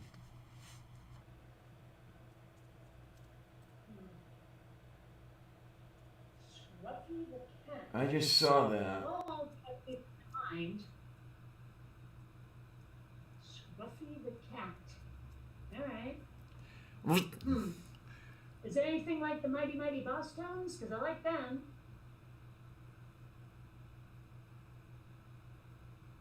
Although I was always boggled by the Mighty Mighty Boss Tones. If I remember right, that's the band where the main singer dude like put on this fucked up grimace whenever he was not singing. And I also remember there was this one guy who never sang, never played an instrument. His entire job seemed to be to dance in the background. That seemed to be the only reason he was there. Okay, then. I thought it was weird too. Oh, my. Now, wait, from. I'm a little confused with what's going on here. We have Von Rick mentioned Scruffy the cat. Then Mage Grey Wolf said it's an archaic term from Darwin's day. Are we talking about one of the evolutions or something? And then to which Von Rick answered, it comes from Scopes Trials, if I recall. What would saying evolution for the Big Bang comes from the Scopes trials? I'm very confused. So am I. I don't get it. That's one of the problems with conversations overleaving each other the way they do here on these live streams, because you'll get one thing going on the stream, and then you'll get 3 different conversations overleaving in the side chat. It's all a whole bunch of fun. Oh my, oh my. Given that there's lag between what we say, what they hear, what they type, sometimes you just completely don't have the context you need. Mm-hmm. Oh my. And then the other thing is you almost never get protext. Yeah. I know. I think that we should have text that has given up its criminal ways and decided to live a law-abiding life. Yes, absolutely. As opposed to context, you see. Yes. And then they could be allowed to vote and everything. Yeah. Yeah. Oh, Colombia. Oh, wait a minute. You've got, you've got 40 seconds. 1 minute to go. And then we cross that finish line where you get to have some nosh. Yummy, yummy, yummy. I got kibble in my tummy. I don't know. Yeah. All right, I'll tell you what, Columbia. I'm going to get up early and pretend to feed you and then totally not do it until it's not early anymore. Well, okay, 10, 9, 8, 7, 6, 5, 4, 3, 2, 1. Food! Actually, you did that wrong. I did? Yeah, it's 10, 9, Kate, 7, 6. There we go, Okay. there we I'm gonna go. go feed the cats. I'll be right back. Yay! Kitties get food. Yum, yum, yum, yum, yum, yum, yum, yum, yum, yum, yum, yum, yum, yum, yum. Oh boy, oh boy. Beth wants cheese. I haven't got any more of that around here. I ate it all up a couple of days ago and I never got any more. I should. Half a block of cheese is always a good meal. Oh my. Well, actually, I do have that black bean soup that I made a couple days ago. Could always pour a pint of that into a bowl and you're all set. What the heck? Someday I'll start filming my cooking again. Oh my, oh my. That's what I need to make someday, and I haven't made, and I have no idea how long. I've got to make a really nice cheese soup. That would be fun.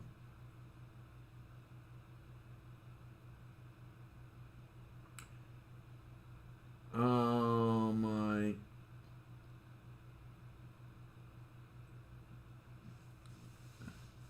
Chainsaw, okay.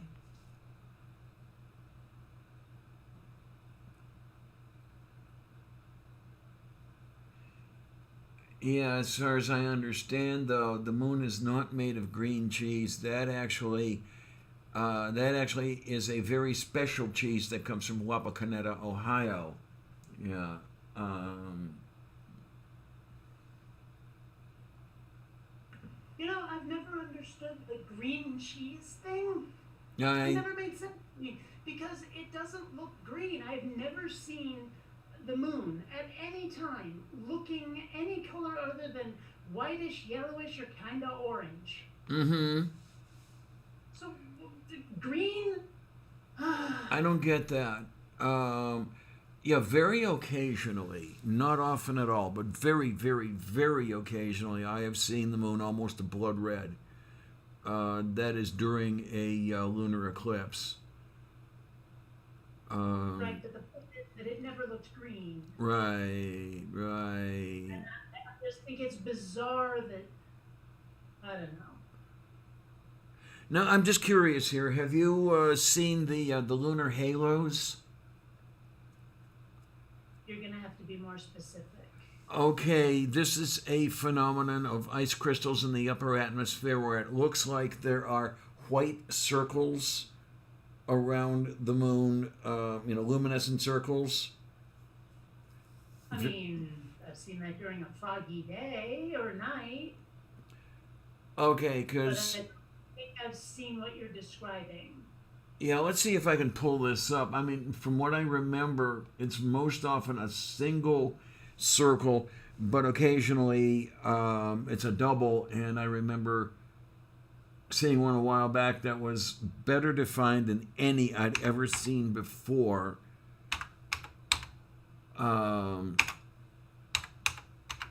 Okay, here we go. Lunar halo. Okay. And Played Halo. say again. I said, I don't know if it helps, but I've played Halo. Okay. You have no idea what I'm talking about, do you? No, none at all.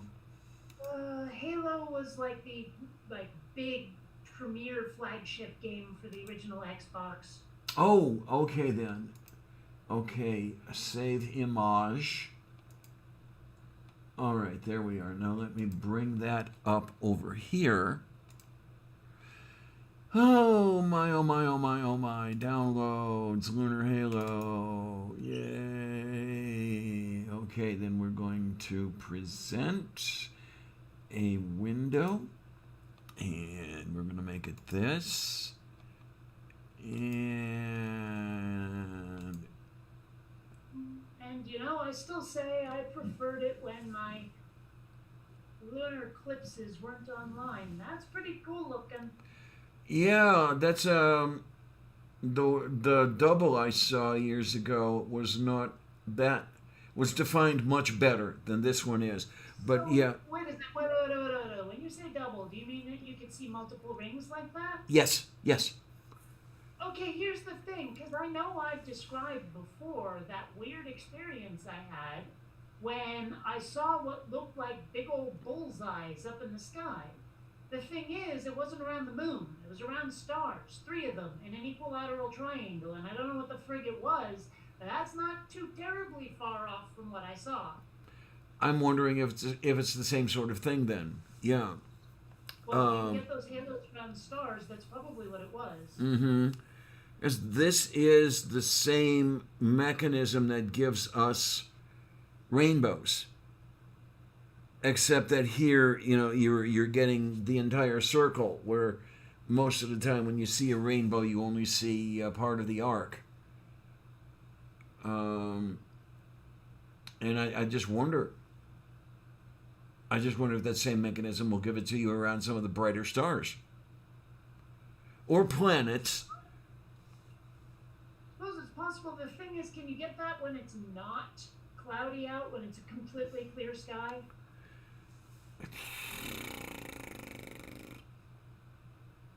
I don't remember. Because it was a completely clear sky when I saw what I saw.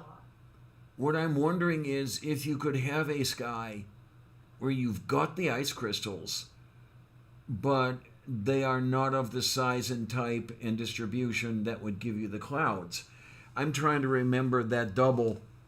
I mean, when I first came out here to Pittsburgh, that's when I had seen it, and I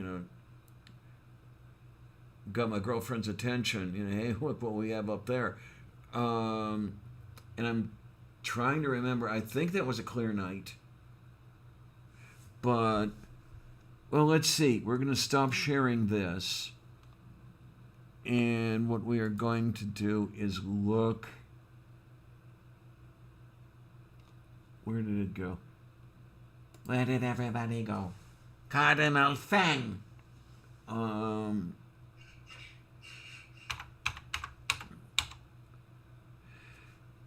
right, Lunar Halo. Let's look for some pictures again. And yeah, it looks from some of the pictures I'm seeing like you can get that on a clear, or at least a relatively clear night. So then the next question is, can you get it from stars rather than the moon? I am going to venture a guess, and I am going to say I cannot see why you could not. Well, it seems like the amount of light you would be getting would be just too small necessarily. Well, that's why I'm You know? thinking. That's why I'm thinking some of the brighter stars, or as Neil deGrasse Tyson has been known to say, the reason you're not getting your wishes coming true is because the first objects you'll see at night are planets, because they're so much brighter than stars and are visible in twilight. So maybe you're seeing a ring around Venus, or Mars when it's exceptionally bright. Trying to rhyme something other than Janet with planet, and I'm not coming up with anything. But I'm like, because twinkle, twinkle, little star, blinkle, blinkle, little planet, it doesn't really work very well. Yeah, that's kind of a little thing going there. Yeah, that's not necessarily. I don't know, twinkle, twinkle, little planet, I wanted to wish, but you're not a star, damn it. Okay. Well, that's the best I could come up with off the top of my head, alright?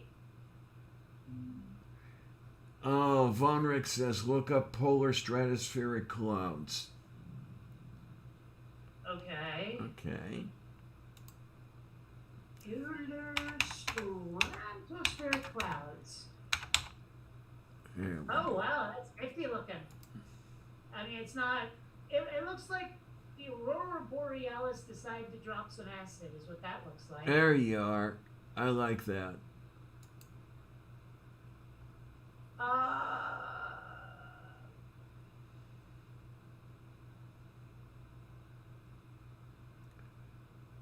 let's see.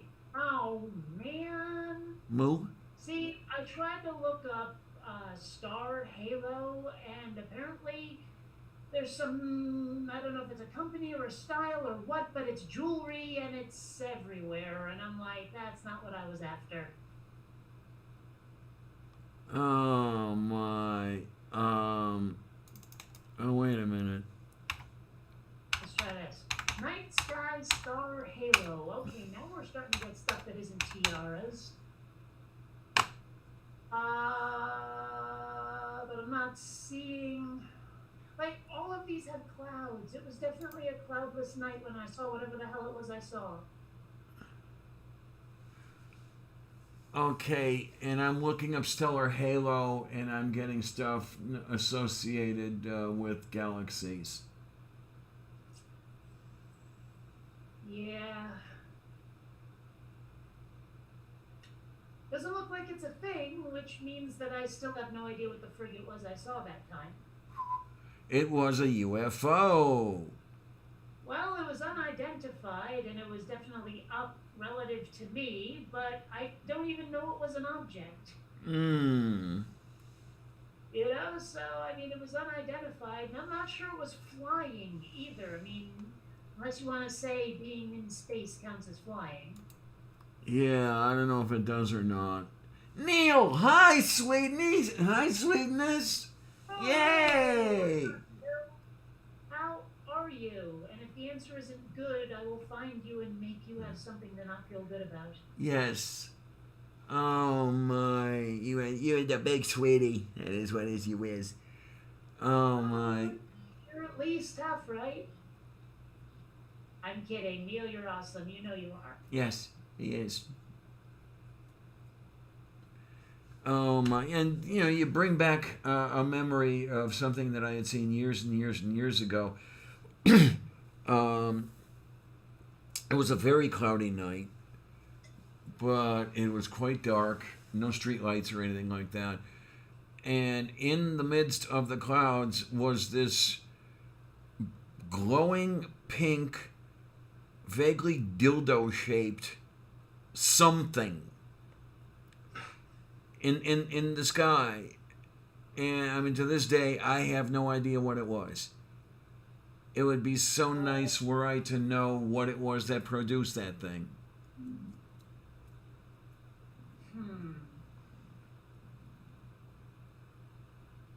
I am trying to come up with a pun that involves dildos and Goodyear and blimps, and it's just not happening. And it was not one of those fleeting things. I mean, it was there. Okay, we saw this on Kelly's Island. We were coming back to the cottage from downtown. So the entire ride from downtown Kelly's Island to the cottage, which was not insignificant, we were seeing this thing up there. It wasn't moving or anything like that. And I wish I knew where it was coming from. I mean, it definitely wasn't space aliens, but it would just have been nice to know. But unfortunately, Definitely not space aliens. How do you know that? Well, okay, going on the set of conclusions I've drawn over the years, my conclusion is if there are space aliens, they certainly haven't been buzzing the Earth. So you can rule them out on that basis. Hold on. Something that I saw pointed out is how do we know that space aliens haven't been visiting us? They just are following Star Trek's Prime Directive or their equivalent thereof. You know, I mean, to them we'd be a primitive species, a primitive society, and they would have to leave us be. You know, not interfere, just observe. Okay, and what's really interesting, I mean, the way people have been taking or coming up with the space alien things and everything else, could that not be taken as some sort of interference? Allowing these kids to come up with that explanation. I Well, know, I okay, know. so their memory wiper gizmos aren't perfect. Whose are? Mine aren't. Maybe in a test missile launch, I'm kind of inclined to rule that out, Von Rick. Unless somebody was testing missiles over Lake Erie. I mean, I could see something like that out by Vandenberg, but not necessarily where we were. Now, the part that boggles me the most is that, like, you weren't expecting something like this at a place called Lake Erie. Mm-hmm. I mean, it's right there in the name. If you're not expecting, like, lake monsters or UFOs, you're just not thinking. Mm-hmm. Yeah, definitely. Oh man, I tell you, those were the days. Though there was a something or other on Twitter a day or two ago. How far do you live from your childhood home? And there were a couple people who mentioned, well, I really didn't have a childhood home because I was an Air Force brat or I was an Army brat or whatever. And then the person said, well, consider your home to be the place where your fondest memories lie. In which case, my home is Kelly's Island, Ohio.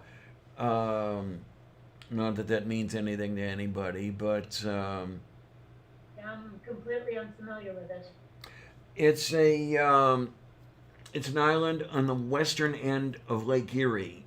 I think. Let me think. I think it's the largest island on the American side of the border in Lake Erie. Okay. My grandparents had the cottage there, so we'd go there twice a year, 2 weeks in the beginning of summer and a week at the end of summer, and of course it was maintenance because they had the So cottage. not a vacation then. Say again. So not a vacation then. Well, it ended up being a vacation. I mean, it was fun. Even the maintenance was fun, but they rented out the cottage. Um, and it was mainly the same people year after year after year, and they got to know these people and everything else. But we'd open up the cottage right around the time school opened. I'm sorry, about the time school closed, in June. So we'd be out there for 2 weeks, and then late August, just before school closed, we'd be out there for another week, getting the You mean place just ready. before school opened? Say again. You mean just before school opened? Yeah, I'm backwards here. Yeah, just before school opened, late August, we'd get the place set up to close.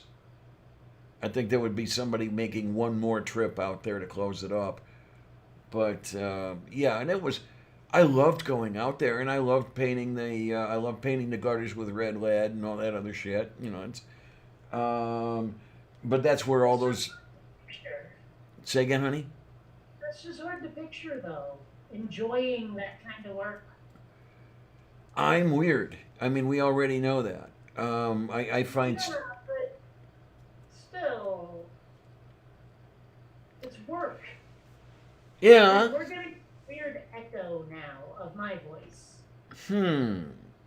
And, nobody wants to hear me once, let alone twice. Oh my! I might have to. If this continues, I may have to take a chance and do something. Um, It's not so bad right now. It was bad earlier. I don't know what happened, but it's better now. oh my! Let's see if I can't pull this up. What are you doing? Oh, there we are. There we are. Yes, What are you doing? I'm pulling up a picture of the cottage. Oh, It's a recent picture of the cottage, so it's not looking good because it was allowed to go basically to ruin for a lot of years. Okay, save image as.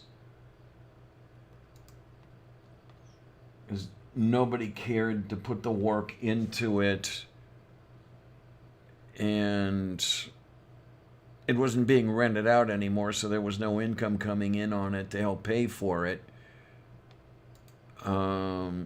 But such as that was, there we are. Okay. We've got it. Wait a minute. No. Over here. Over here. A window. There we go. My fondest memories lie here. So, if I'm reading this right, those weird little black thingies are hinges, and those flip up so you actually have windows. Yes, yes. Okay.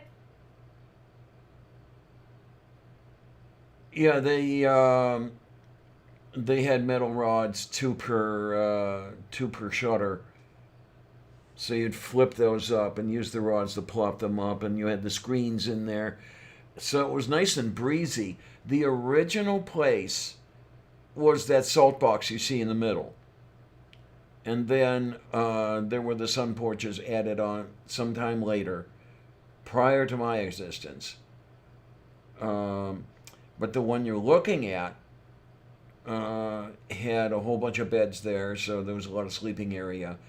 The one on the other side was a kitchen and an eating area. But yeah, it's the cottage. Isn't that weird when stuff changes like that? Like, my old childhood home back in, South Burlington, Vermont, when my parents and I first moved in, it was blue. And now it's completely covered over in shingles, and yet I still think it's blue. Okay, yeah, I get that. I really do. You have that picture so firmly ingrained in your mind that you actually see it where it doesn't exist anymore. Yep.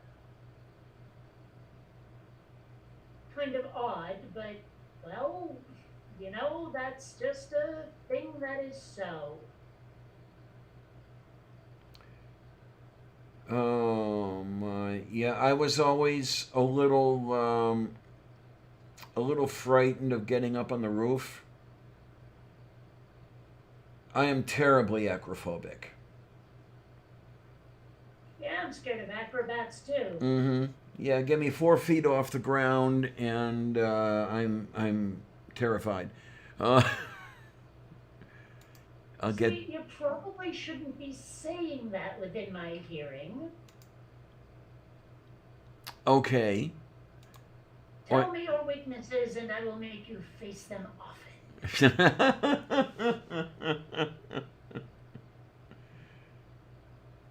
I don't know where that came from. I wish I knew where things like that came from. Where the fear of heights came from, etc., etc. I mean, is it Well, an over? I know where my fear of dogs came from. You've told that story, haven't you? You watched somebody get mauled. Two toddlers were mauled in front of me, and quite viciously, in fact. We're talking ears hanging by flaps of skin levels of terrifying. Yeah. Anyway, I'll just be over here. Yeah, not fun, not fun, not fun. Like the acrophobia. What I'd like to is this something that exists for all of us, and it's just the case that it is extremely intense in some of us. I don't know. Hmm.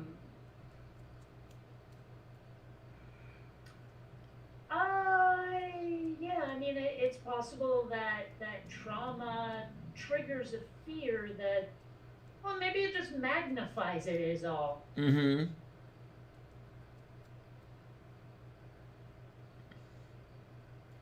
I don't know. Oh my, you people over there in the side chat making me extremely conscious of how old I am. Thank you, thank you, thank you, thank you, thank you.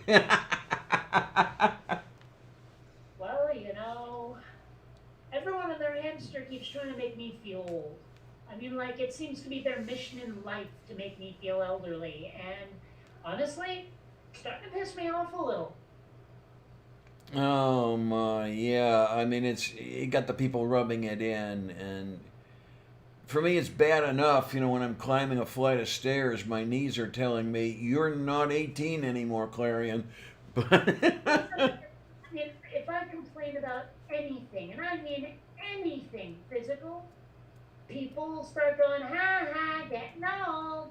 I'm like, fuck off, you. It's only happened to anybody of any age and you fucking know it. So don't get on my case, or I will come over there and make you regret it. oh boy, can I watch? Uh, why do I say things? Because you have information to convey and you like the sound of your own voice? I don't know. Hmm, maybe. Wait a minute, Neil, do you want in? Or are you saying let me into something else? Uh,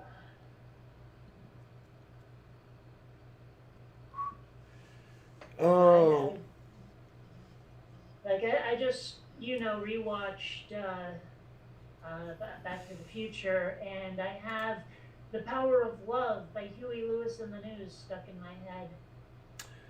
oh, okay then. Where does that show up in the film? Is that where the kid's on stage? No, Okay. no, it's sort of at the beginning when he's on his skateboard and going to school.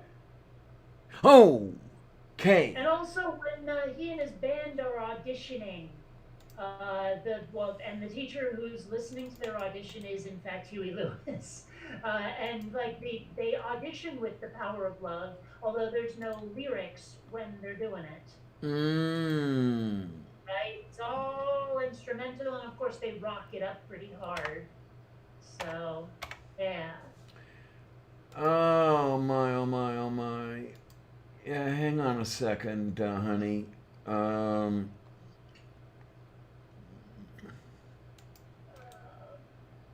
let's see. Paste, send. Okay, there you go. If you'd like to come on in, just check your DM and everything will be great. Yes, check your dungeon master, and everything will be great. Oh my, oh my, oh my. Yeah, You know, you get used to like certain terminology, and then for no explicable reason, the term everyone uses changes on you. mm-hmm.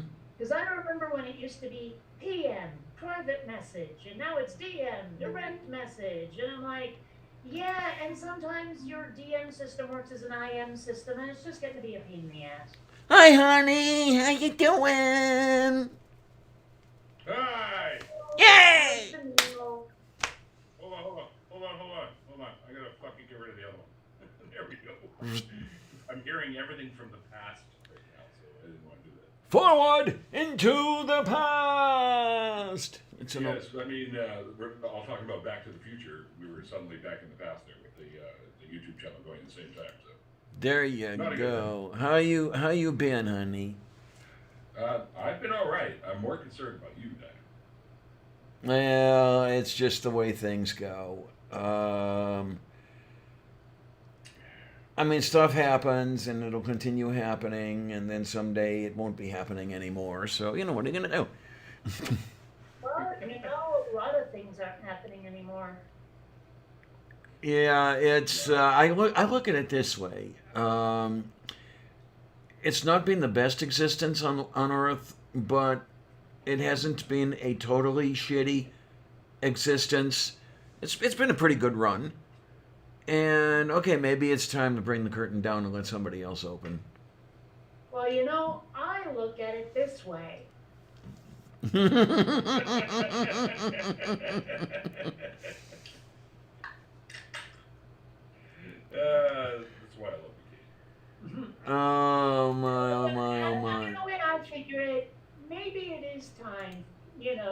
step aside and let someone else have a chance, which is why I'm taking applicants right now to give up their life in exchange for mine. Step aside and let someone else.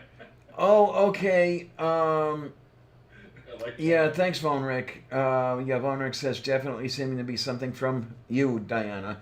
Neil's audio is also low, so yeah, I have to look at it, and my VU meters are really strange because when I'm I can speaking, yell.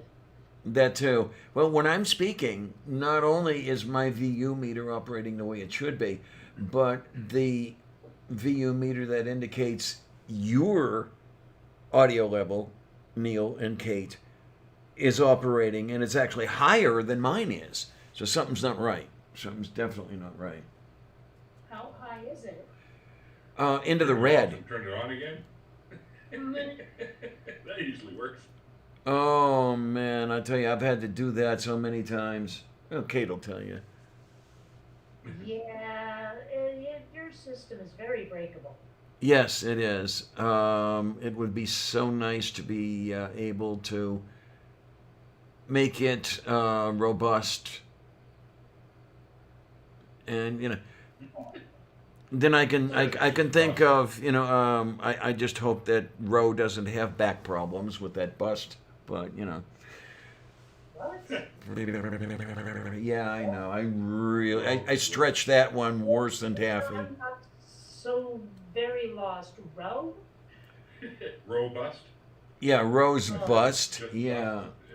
Sorry, my brain was taking it into Roe versus Wade, and that's the decision that Washington had to make when he crossed the Potomac. But There you go. Well, that's another one that's really got me, because my understanding is that the decision has already been made of who is to occupy the seat that Ruth Bader Ginsburg vacated, and that person is a Dominionist. Yeah, okay. I forget the name. Yeah, it's You not know- coming to me either. I've been trying to explain to, like, say, the pro-life, so-called, the anti-choice crowd, that really what people want is A, to be able to fuck whenever they feel like it, and two, to not necessarily have to be or stay pregnant when it happens. And like much like with vegans, when I ask them if they'd be willing to eat vat-grown meat, I've been trying to get a like an anti-choicer to say whether or not it would be acceptable to transplant a uterus into an artificial womb of some sort rather than aborting it, or are they only for body gestation? And I cannot get a straight answer out of them. Well, You don't know how to answer it, I'll guarantee it. the way I'm looking at it, and I know it's the way I'm looking at it, and on certain issues my view is skewed, but the way they are on things like universal health care, etc., etc., etc., they are not worried about life. They are not pro-life. Were they pro-life, they would be all for people being able to afford medical care, for example. No, they are pro-forced birth. But I mean, that's why I want to ask that question. Basically, to hold their feet to the fire and say, what do you really care about? It's like, because if they say no, I'm not okay with people having casual sex, no matter what, I'll be like, well, then you're not really. I mean, clearly your goal has nothing to do with the unborn. Yeah, Mm. just to find a way to make them have to face it and own it. Yeah, You know? yeah. Because I Yep. mean, that's one of the reasons why I argue against religion is if I can show that God isn't real, or at least their God isn't real, then that forces them to confront the fact that the shit they pull in the name of their God is all their own idea, or at least someone else's idea, and they were duped into doing it. Mm-hmm. Mm-hmm. So. Oh my. And don't mind me, I'm just looking at this stuff. If there's any way that I could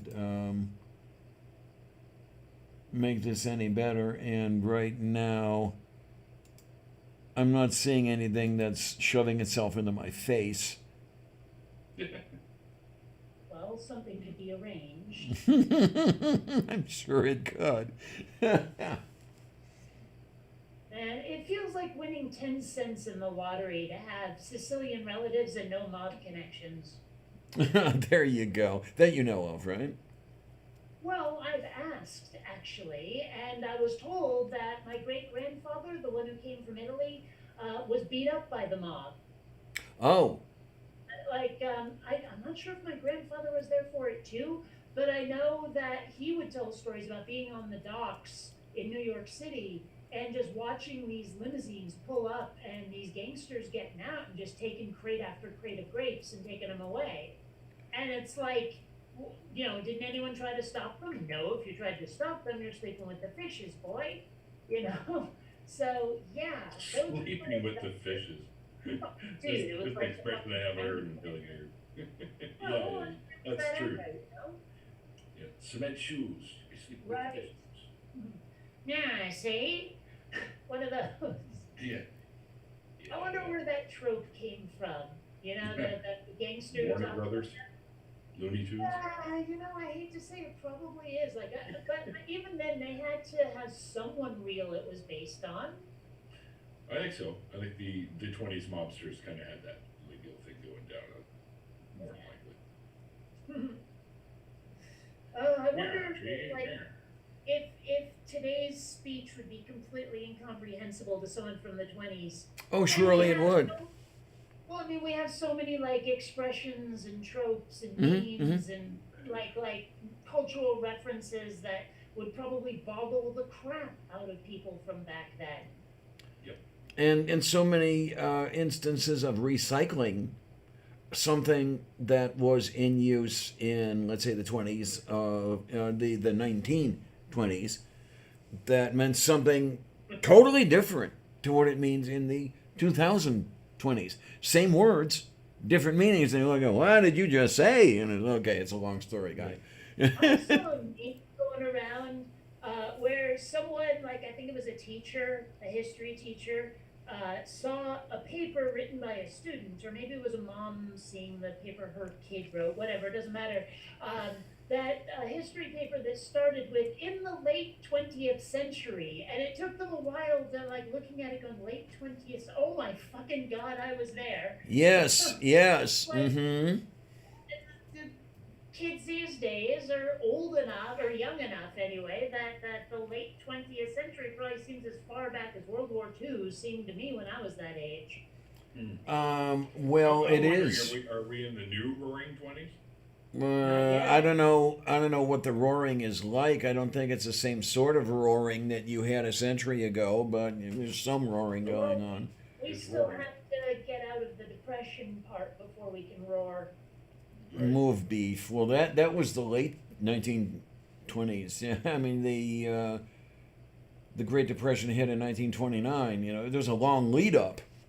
Oh hell yeah! But so Well, I flat guarantee that we are not going to see any kind of roaring anything until and unless this virus is contained at the very least.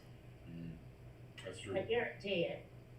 yeah, and I mean this is why. I mean you give me a little bit of a chastening Sunday cake, but I mean really and truly. It's why I'm happy that I've got more life behind me than ahead of me. Unlike a lot of the kids, they're the really young kids who are going to have to live, well, if they live at all, they're going to have to live through a lot of shit. I don't have that much longer to do. I only give you a hard time for that because you say it a lot. Well, it's the other thing is that in its own way, I'm actually looking forward to it. It's people think I'm weird, and well, I am weird, but the things that are happening around someone have to be pretty fucking bad, don't they? That you look forward to dying. Not necessarily. I don't know. Did you hear them have these suicide chambers now? But I think they're in freaking Denmark or something. Where I heard about those. where it's it'll kill you in about 15 minutes. But what they have is like a TV and speakers so that you can go out listening to your favorite movie, your favorite music, whatever. And then like some automatic system wraps up the body, like shrink wraps the body. I like the sound of that. I really do. And I mean, it's I like the obviously suicide primarily for people who are terminally ill, but they've also somewhere in that same part of the world, somewhere in Scandinavia, legalized like suicide for non-medical reasons, for psychological reasons. Like there was this one girl, she must have been about 17, and she'd been abused her whole life, and like she spent every waking moment in pain, like mental anguish. And they said, yeah, okay, we've had you extensively tested, and there's no way your life's ever getting better. You can die now. Like they said, you get to commit suicide. Okay, I'm actually liking the sound of that because there are cases where that is truly the case where remaining alive is so horrible that you actually look forward to death. And here in the US anyway, and among Christians or that religious bent, if you will, they appear anyway to be so bent on extending your torture, extending your agony. It's all about suffering, man. It says that right in the fucking book. And I mean, Mother Teresa certainly loved herself some suffering. Yeah. She didn't suffer. She had some of the best fucking medical health care. Well, no, she loved the suffering of others. Other people's suffering. She thought it was like divine or some shit. Yeah, she did. So why couldn't she put her own mouth where, whatever wherever it was? I mean, you love suffering that much. Okay, go ahead and suffer yourself, lady. I mean, like, I've never really understood the human need to be worse off. Like the desperate need to be the underdog, for example, the desperate need to be the one who's being persecuted. Thank Disney for that. Like I have it worse than anyone else, and that makes me awesome. That mentality, it's such bullshit, and I don't thank Disney for that because it's been around long before that. Well, I know, but they propagate the whole underdog movies, right? Yeah, and then the other thing that really. I mean that a different way, though. I mean that more the way Christians mean it. They think they're constantly repressed and all that stuff. Oh, yeah. When they're the majority, they think everyone's out to get them. Yeah. Well, Now that they don't get so much privilege as they used to, it's now they're being persecuted. Right. Well, they've always thought they were persecuted. Always. I mean, that was like the whole basis of their religion. Yes, absolutely. And the one that really They've gets. enjoyed a lot of privilege here. Yeah. Well, globally, actually. The one that really ogs my foo, if you will, going back to an earlier subject, the one that gets me are the people with, you can't die, we need you. What would we do without you? In other words, it's all about them. It's all about what they want. You know when Amanda was going into that operation of hers recently? Yes. Yeah. Well, I mean, what I said to her was, remember, if you die, I will never speak to you again. There you go. There you go. It's like comedy and a guilt trip wrapped into one. That's what my dad used to say about something I didn't want to eat. He goes, well, just try it. If you die from it, you'll never have to eat it again. There you are. There you are. I like that. It's just some things are only edible once. Mm-hmm. That's right. Well, and like, okay, say you've got someone who's got something nasty medically going on, and they ask you, like, am I going to be okay? Always say yes. Because if you're wrong, well, you don't have to, like, put up with their dirty looks. Well, the other thing, too, though, is... That's pretty morbid. Well, But am I funny. wrong? Am I No, wrong? you're not. Of I mean, I wish it could be the case where somebody would say, ask, am I going to be okay? And the answer would always be yes, because even if that person dies, it's not as bad as living through whatever horrible thing they're living through. I mean, look at it that way. I Uh, actually didn't understand what you just said. It's not anything, is what it is. It's not bad. Well, there's the problem. Non-existence. There's the problem that goes through my head here is that it's just unfortunate that you're in a really bad, let's say you're in a really bad state, and dying is preferable to that. When you're dead, there's no you to enjoy the relief from what you were going through. Right. So the best you can have is the end of what was rather than anything better out of it. Well, Sure. I mean, that's actually something I've thought about, like watching action movies or those rare occasions when I actually see a real accident. And, like, if someone dies instantly, like they get it right away, like, what is that like to just suddenly the lights go out and that's it? No warning, no nothing. 1 second you're there and the next second, Yeah, it's and like, but then it's got to be better than lingering. But on the other hand, you don't get a chance to say goodbye. yes, that is problematic. And there was a discussion I had with my ex one day, with the whole, there's no you to appreciate anything. And her thing was, well, you've been through major surgery. Think of what it was like to go under anesthesia. And the problem with that is there was that time of coming out of anesthesia where you could remember that you were seeing the anesthesiologist reaching up to the drip line and snapping the little bulb.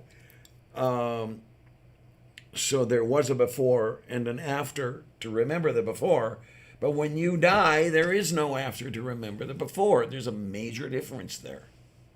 Well, yes and no. I mean, when I went for the brain surgery, and they put me under, it was no joke. Like a light had been turned out, and I did not remember a damn thing for those 8 hours. Oh, right, yeah.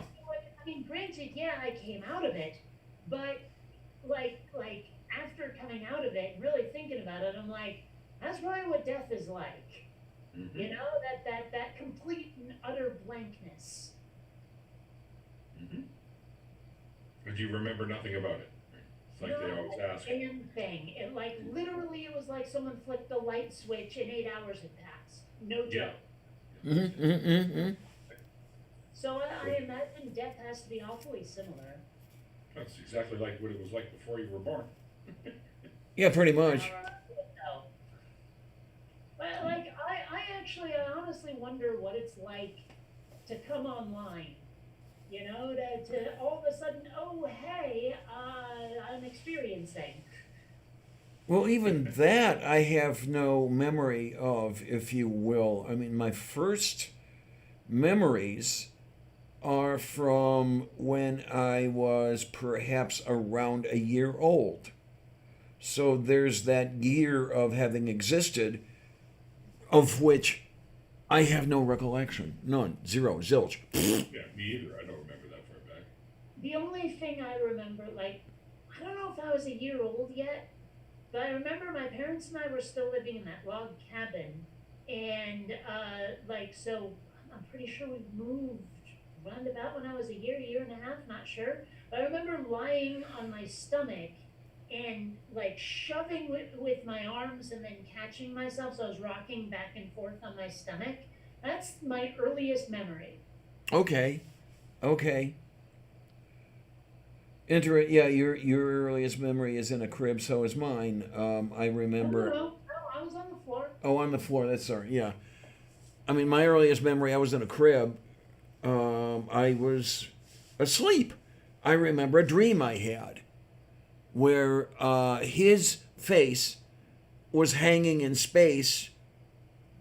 His mouth was moving as if he was talking, but there were no sounds coming. And the picture of the face that was hanging in mid was his basic training graduation picture. And I was in a crib. It was at the back house. Um, Bob Kondetko had two houses on one lot. They lived in the front house. Slimy bastards rented the rear house.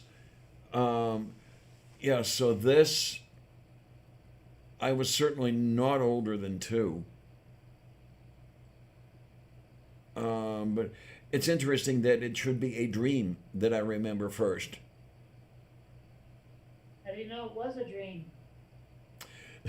Well, Good question. yeah. Well, the reason is the the view I had was as if I was looking at the crib from outside it, rather at me being in it, if you will. Well, The way people describe those near-death experiences, okay. and then this, I'm sure there are memories I have that are distorted from the actual events. I'm sure of it. and then the face that was hanging in space was a phosphorescent white glowing, and he was in the sailor hat and the whole bit and everything else. And what was really weird is that I knew it was a dream. Okay. That was what the weirdest part of it was. I've always known, until relatively recently, almost always known when I'm dreaming. So you could say I'm dreaming lucidly. I mean, recently, some of the nightmares I've been having, it's difficult to tell dream from reality, which is very disconcerting. I don't like that. Well, Um, one thing that's really weird is for years now, I have not been able to remember my dreams. I used to remember them all the time. Some of them were amazing stories that honestly, if I could figure out how to write them properly, they might be pretty good books or scripts.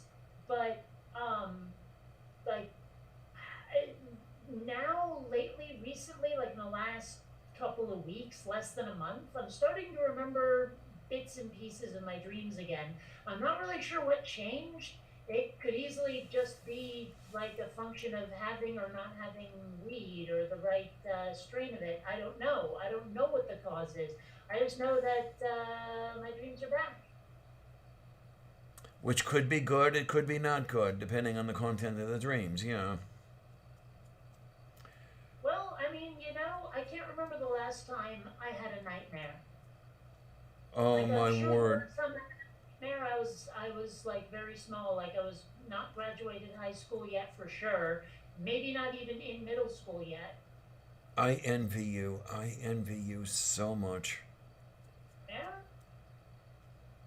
I have many much nightmares. And I think I've described them before, but they are the kind of thing where they are horrible as you're having them. And you're trying to get out of the nightmare. You know it's a nightmare, but you're still feeling that horrible feeling, and you're yelling, wake me up, please, somebody wake me up," and you're scratching and clawing and trying to get out of that nightmare, and then you finally get into another. You finally get out of what you were in, and a sigh of relief, and then, oh shit, this is another nightmare. So you from one nightmare into another one. I have to take that part of what I said, actually. Because I have had dreams that probably should have been nightmares, but I reacted to them with a supreme indifference. Okay, okay. Yeah, because these nightmares that I have, many of them, were I to describe what was happening, people would look at me and saying, "That was a nightmare?" But it could be something as simple as cracking an egg for breakfast, and there comes that nightmarish feeling of dread. Well, that doesn't make any kind of sense. I know it doesn't, but that's where it is. That is what happens. Um, and the weirdest ass thing, and what really gets me most, You're in a nightmare. You wake up into another one, and from that one you wake up into another one, and after about 4 or 5 of these, wake up into another one. You finally wake up into consciousness, and you're not sure. Is this consciousness or is this another fucking nightmare? It's very, very disorienting. And of course, the answer is yes. Yeah, absolutely. And then the other thing is, it does have that physical effect where the pulse is very high. The blood pressure's got to be very high. You're panting with as if you've run a marathon, and so you were going through all that stuff while you were asleep. And very often I'll wake up with a scream. I'm amazed I haven't awakened the neighbors yet. Well, of course, you've also described your sleep pattern involves a lot of thrashing about. Yes.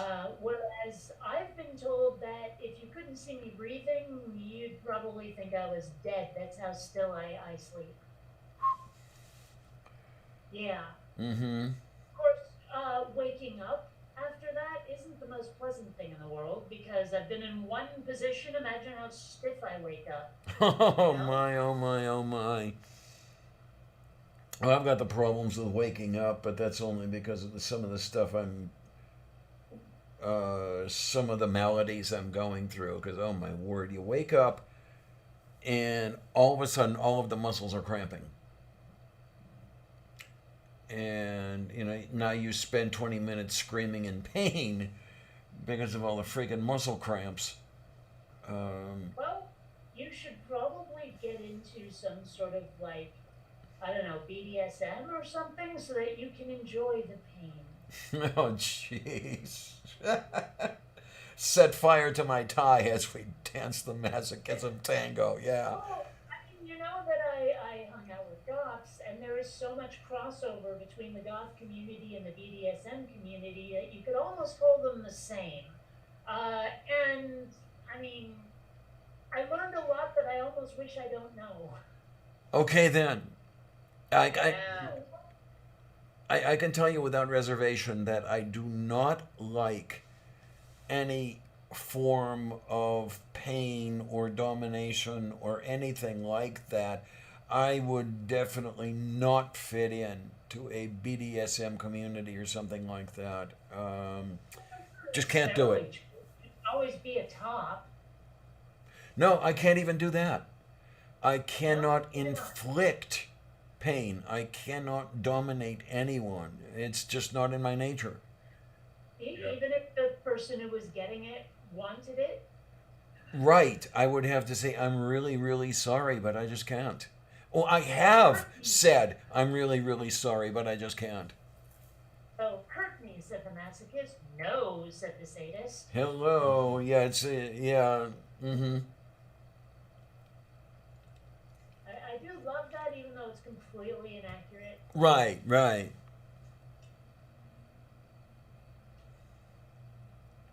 Oh, Vonrick says, that might because you came out sleep paralysis too fast. I don't know. But if you have doctor, you might bring it up. Okay, Vonrick, I'm afraid to. I'm afraid to bring What? anything up. My muscle cramps. Paralysis-wise? Oh, Well, I'm afraid to bring up any sleep paralysis. I'm sorry, the muscle cramps. There are some other things. The constant nausea. I'm afraid to bring up because I've got an idea of one of the things that doctor might say, and I just don't want that going on. Okay. Yeah, that doctor would bug me all over the place for various tests, and I might hear it's time for dialysis, and I'm saying, no, not happening. So you're afraid of diabetes. There you go. Alright. Well, I don't know. Which do you prefer? Not hearing bad news or knowing what's coming? Knowing what's coming. I've talked to many, So many much people about the procedures, etc., etc. And from what they tell me, it sounds like the treatment is worse than the condition, and I don't want that. okay, I don't know. I'd rather have dialysis than say chemo. I don't I know had a if I friend can make who that distinction. dialysis. I had a friend that went through dialysis. They said it's not the best thing, but they said for them it beat the alternative. Mm. And well, for me, I'm pretty pretty sure that it would be dialysis for the rest of my life because I have been told that the condition I have is progressive and incurable. So they can't replace them. How do you play? How do you pay for that? You move to California and get health care. Mm. Yeah, because kidneys aren't free, you know. And what are you gonna do? They Well, are the here. problem is getting a donor for kidneys. I'd do Right? it, but I tried and failed. Really? Yep. I tried to save a friend of mine's life, but they said I had a minor issue with each one, so they didn't want me to end up on the table needing a replacement. Well, and they always get kind of weird about like donating organs. You know, I mean, if you donate one kidney, you're a hero. If you donate five, you're a psychopath who needs counseling. Yep. It's like the first time I went to donate blood, I said, "Where do I leave the bucket?" Whose blood is this, and where did you get it? All these personal questions. Right. Exactly. It's like what? I just want to give. Yeah, I have, to phone Rick and to all of you, I have a very non-standard view of living and dying. I guess you could leave it at that if you really wanted to. Um, Well, I've told you my philosophy on it many times. mm, I am going to live forever or die trying. there you go. There you go. Exactly. And you've seen that. Okay, we're Getting getting echo. echo again. What? We're getting an echo Getting again. echo. Echo. But- Echo. Echo, echo, echo, echo. Okay, Windows, pay attention. What the hell, dude? Why Well, can't I get tell you to what. the menu? I'll tell you what I'm going to do. I'm going to try something which may or may not end up causing more problems than it solves. We'll find Good out. God, guys. My machine is kind of frozen. What the hell, dude? What's going on here? Is he booking? I can't get to the start menu.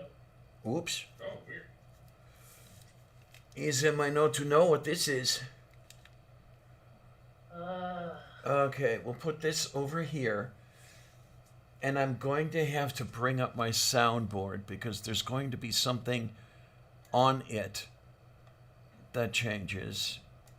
And then what I've got to do. Okay, would everybody please let me know whether or not the audio continues or goes away when I do this? Okay, 5, 4, 3, 2, 1. Mark. Okay. Is anything changed now?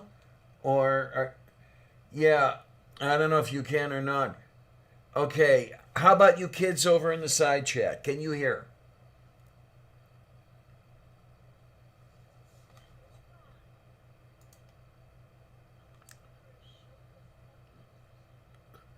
Okay, here we are. Okay, now the VU meter is still going. And it's going in that strange way that I described earlier. The audio output is also going. Okay, wait, cannot hear the guest. Okay, that's what I was afraid of. So, I don't know. No Kate or Neil, only me. Okay. I guess that means that I can't do this. Okay, guys, say something and let's see if they can hear it. Fish to the ut and dut and bud ut and skeeter dut and what ut and chew. Oh, look at you go. Yay! How do you like that shit?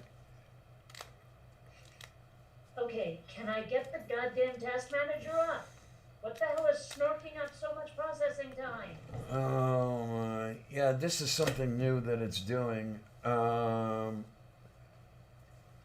Yeah, everybody out there, could you just could you the Kate and Neil have been speaking, so have you been able to hear them? Where the hell did this read me? Back to what it was. Okay then. Yeah, okay. I am going to have to dick around with this all week. At least I've got Wednesday, Thursday, Friday, and Saturday. I put a link in our chat for YouTube because Randolph and I are starting a new channel called True North Talk, and it's a call-in show. Oh Very similar wow! To the other ones, so go and sub to it so we can hit 100. Okay then. What are you using as a platform for calling in, if I may? I don't know. Our producer guy's got it all. Okay, fine. I'm just the smiley face that shows up and talks to people that call in. Yeah, one of We'll the. be talking to all kinds of people too. And once a month, we're going to have a guest host with us. So I may call on you guys. So, Oh my, donkey. Okay. Paste and go. Redirecting you. True North Talk. Okay, I am now subscripticated. Okay, so yeah. That's a new word. We're going to put that one in the dictionary. So you now have 60 subscripticators. So your script to meters? Scriptinators. Well, no, Subscriber the scripticators, she said. Yes. Ow, ow, ow, honey, those are sharp. Alright, so yeah. Is this the Sylvia Kitty? Yes, you is that Sylvia. It's funny, laugh. What, honey? Wow. See, I can do things on cue. She is such the kittiness. Yes, she is. She is the kitty. I'm weird. Oh man, what do you have over there? Yeah, there you go, Omega. Oh, kittiness. I have shown this picture before, but this is why I say I'm gonna live forever or die trying. Oh yes, yes. We've actually spoken of this at length. Out is the thing. There are so many things that could be coming, and I want a chance to play with them. You see. Yeah. Yeah. Yeah. The minute you die, that's when they invent those rocket jetpacks. I Mm-hmm. know, right? Bastards. Or flying skateboards. Right. Well, they're doing that. Have a hoverboard already. They're doing that on purpose, you know. But does They're- it really hover? Oh no. They've got all this stuff. It's invented, it's prototyped, it's tested, and everything else, and it's waiting in somebody's garage until you are dead, and then they'll pull it out, and everybody else can have it. Alright, Sean, release it. Oh my! Just like these kitties, you know. It's well, that's the interesting thing. Had I died when I was 18, as I was very close to dying when I was 18, but I would never have met Sylvia. I never would have Mirette. Yeah, I never would have met Miranda and Ariel and all that other stuff. And Oh. There's the tail. It's like Yeah. a shark fin, you know? That's what we used to call my cat, Lucifer. Because we had a short coffee table, and every once in a while you just see the black tail. Coffee table shark. Yeah, okay. Oh And my! he had little stubby legs. He was like a little tank, right? He was just all body and little short legs and this stubby little tail that actually had like a hook on the end of it. So yeah, he must have had some Siamese because they're kind of common with Siamese. So You walk by this little fucking periscope. You go, it's like the Louis Sauber. That's the fucking coffee table shark. Then he'd come over and he'd sharpen his claws in your shin. Oops. Oh my! I'm sorry, Hans. I forgot that you had told me that. Damn it! Hans says I thought we should keep it a secret and never tell Kate What? that we were hiding things until you died, and then we'd release them. Yeah, you know. Yeah, I wouldn't put it past you fuckers. Oh my word! It's weird. I mean, I'm really not If I hear of it, I'll let you know. I'm not obsessing on anything, really. I'm not. But it's amazing how many people I've outlived. My sister died at the age of 46. I was 50 when she died. Oh, Cerebral aneurysm. oh. So my guitar player died of. Okay, then. My cousin drank his liver into non-existence. So he died when he was, I don't know, maybe. Well, I had just come out to the pieces of shit, so that was about 10 years ago that he died. So he would have been about 53, 54. Yeah, and I've had friends die early, so they say. Me too. And Maybe. yeah, you look at that, and it's really interesting when you think, well, why am I still here? You know? Oh, I Because don't you're, know that. Say again, hon? I said, I don't because here. Yeah, you're here. I suppose. I mean, as far as what is it, 3? I believe it is, isn't it? Gentleman from north of the border had said, "Yeah, why are we here? Because we're here. Roll the bones." Yes, that was the reference I was making. Love that song. Yes, It's me a too. good song. I have mixed feelings about Rush, but I mean, I Me kind of too. like them. I But like a lot of older stuff. they're one of those bands where you like about half of their shit, and the rest of it's only okay. Okay. I'm Like a I big could fan. probably go the rest of my life and die happy, never again hearing Tom Sawyer. The most overplayed Rush too. Next to Working Man. Yeah, I remember. Now, I didn't hear them or anything at the time, but I remember them back when I was in high school in the 70s. They were playing the Agora in Cleveland quite a lot. So, yeah, they've been around a while. Oh yeah. And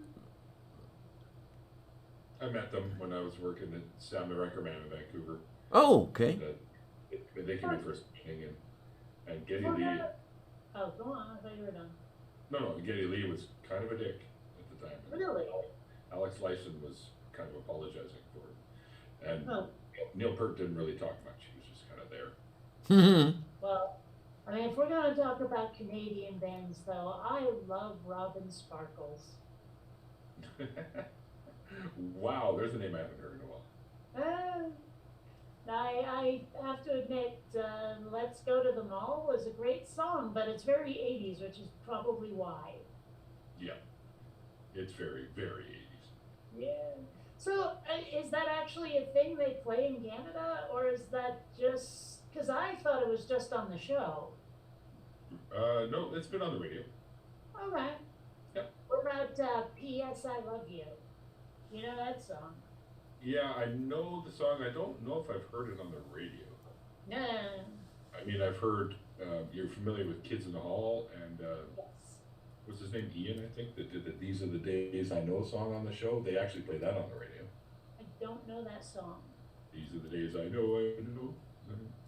Oh, that does sound familiar now that you do that. Yeah, they played a couple of tunes off of the Kids in the Hall stuff.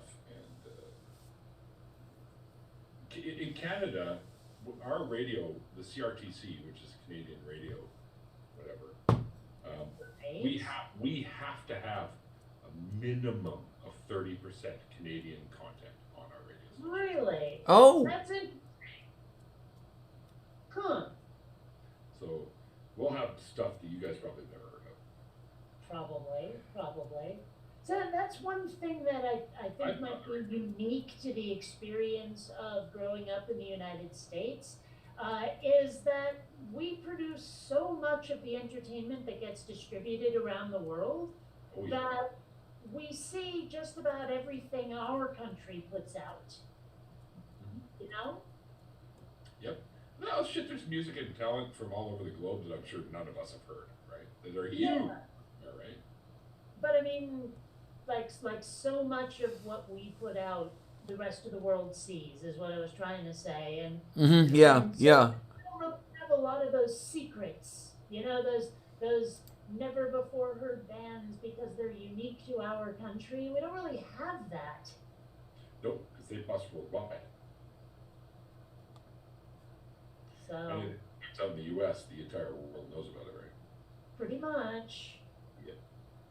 I mean, I've never been an American exceptionalist. I think the very concept is silly. But I have to say, we did lead the world in a few things, and entertainment is one of them. Oh yeah. It's the biggest, I think. The biggest influence is your guys' entertainment. Or possibly our idiotic military adventures. Yeah. Oh yeah. There's a lot of little countries out there that would probably say, "Yep."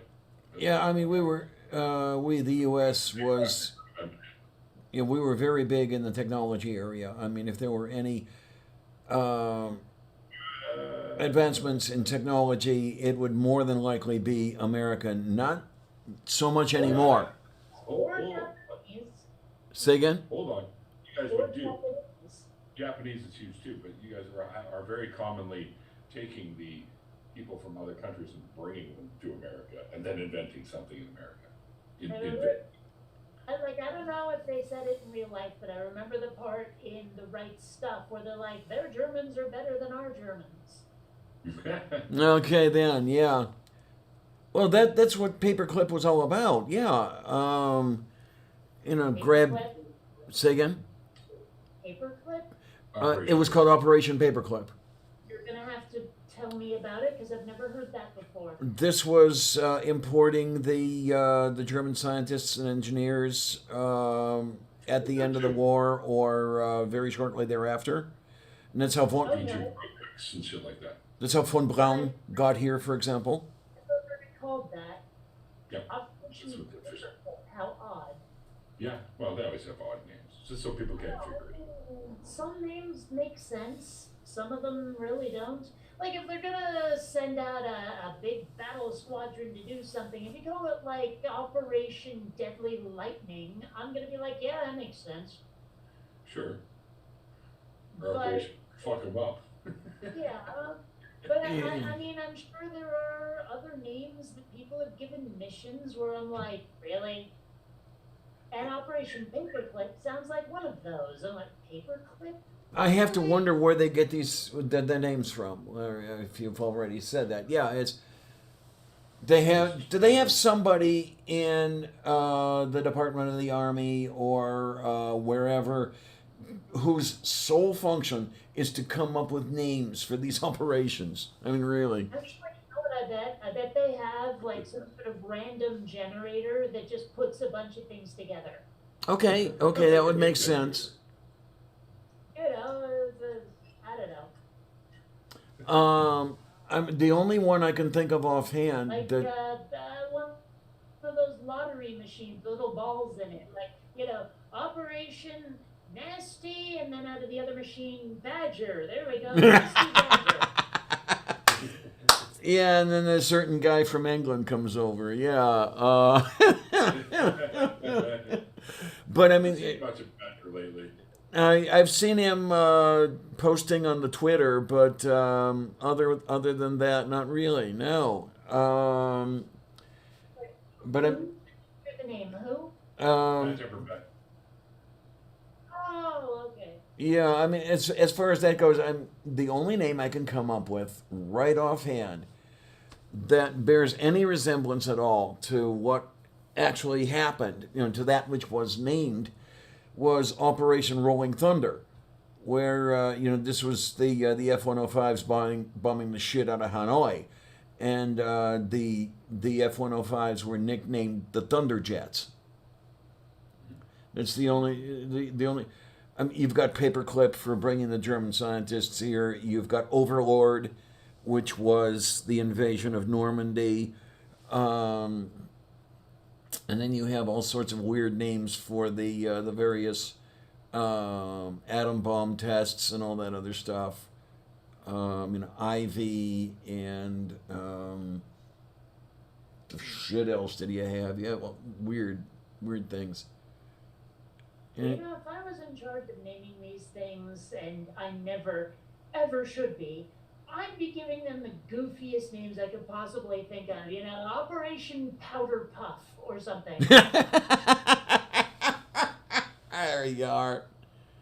I think I'd be a real brat with my naming scheme. Probably. I mean, there are operations that made total sense. Like, for example, one of the first ones that popped into my head when we were talking about this earlier was Desert Storm. Oh yeah, right. Oh, by the Although way, I think we should avoid using the word storm in any of our military operations just because, you know, stormtroopers. Mm-hmm. Maybe Yeah. not the best idea to yeah. Yeah, Operation Sturm und Drang, that would go over really well. Say that again? Operation Sturm und Drang. That's Yeah, that's the I storm don't and know what the hell that is, so they'd probably not react too terribly badly. okay, then I'm trying to remember exactly what Drang is. Sturm, of course, is storm. Storm Drain sounds like a Yeah, that was the first thought I had. Storm drain. Let's see what we've got here.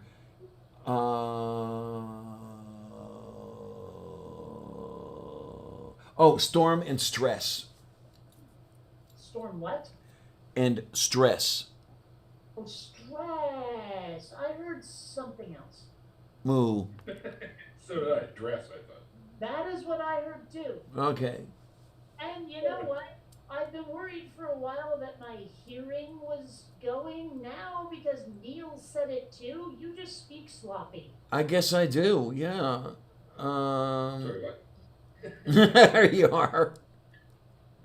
By the way, the F-105 is called Thunder Chief, not Thunder. Oh, there we go, Thunder. Thank you.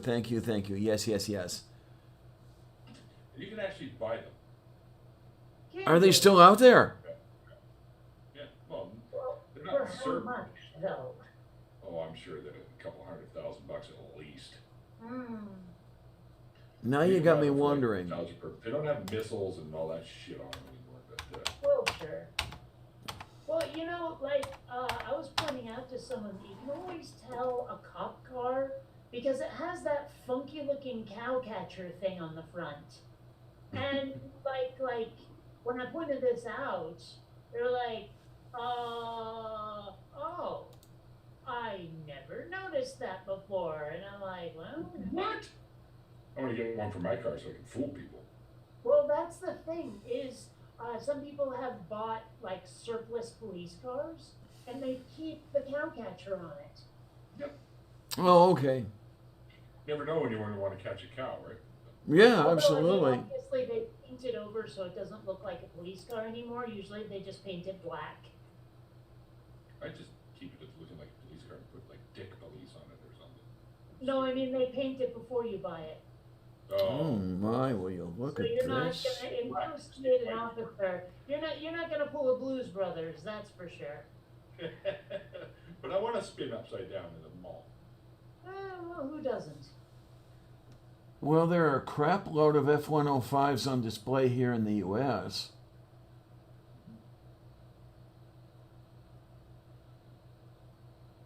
Yeah, they've got some for sale, apparently.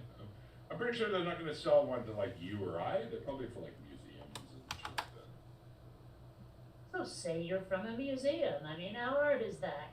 Yeah, I suppose that's true. Yeah, Then again, they probably try to check those credentials. Might. I am from the terrorist museum. I mean, the museum from. Yes. I'm from the Canadian Liberation Front, whatever that means. There you I, are. you know, it's funny because like I can never get a real straight answer out of any Canadian. How much does England rule your asses? Like, are you beholden to the Queen in any fashion, really? She appears on our cash. Basically, we don't really. I mean, there are British loyalists. Oh, there it here, is. and the government still kind of kisses her ass, but for the most part, you ask any Canadians, they're like, fuck the Queen. It's what they're gonna do. Yeah. No thanks. I often wonder about that because, like, technically, I think England still owns you somehow. We're part of the Commonwealth. Ah, I don't know. It's We had just, our freedom 150 something years ago, so. but Yeah. are you free? Oh, doesn't Okay, bother me. there I we give a are. shit. Who owns the place? I just live here and I can do what I want when I want. So yeah, I guess it's free. I just choose not to do things that are shitty. That's all. Mm. Yeah, Cool and fun shit. I wondered about that sort of thing for a while because it doesn't seem like I can't, like I say, it's hard to get a coherent answer out of anybody. Like, if Britain told you guys to do something, would you do it or would you tell them to screw off? They'd probably say like, why? And then if they didn't give us a good reason, we'd be like, nope. All right. Yep. We don't like have to listen to her or anything like that. If that's what you mean. Okay. Fair enough. I'm, That I'm, is, in fact, what I mean. I'm looking over here. I'm looking. I'm looking over here, and there's a fairly decent chance I have stood next to an F-105. I've been to the Air Force Museum in Dayton, and they have two of them. There you go. Well, I've been to the Air and Space Museum here in San Diego, and I don't remember if they have one. Man, I miss San Diego. That place is awesome. It's okay. I love it down there. It's great. Well, of all the places I've lived, San Diego is definitely one of them. Although, yeah, I tell you, honestly, if I had a chance, if I had to live somewhere in the U.S., there's three places I'd live. Yeah, Seattle. I love Seattle. Portland being another one. sure. Portland amazing too. And Austin. Austin's fucking awesome. So I'm You told. know, I didn't actually get a chance to explore Austin that time I went to a convention there. Mm-hmm. I I stayed pretty much in the hotel the whole time, and that's it. Good. I remember you talking about that, and you're saying it's too bad you didn't know. Yeah. Last year, Faithless Forum, when I met you, Kate, you only were there for the weekend, right?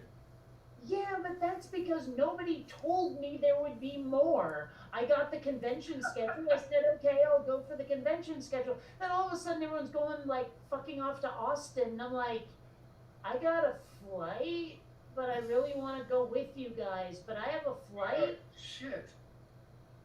Well, So, I mean, and honestly, this is one of the reasons why I'm a little bit pissed off at some of the atheist community is just being left out of so much, you know? And it's just, I don't know, the communication between people, there's not much of it. it could be, yeah, there's definitely breakdowns for sure. But Yeah. I've been okay with most of it. I mean, but I speak to everyone that was there, like on a regular basis, anyways. But Well, I kind of don't.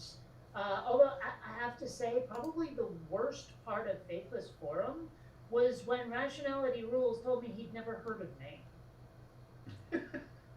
That one Really? stung. That one really stung. Well, he said the same to me, but mind you, you've been doing it for fucking 10 years at that point, so Yeah. why I'm understandable.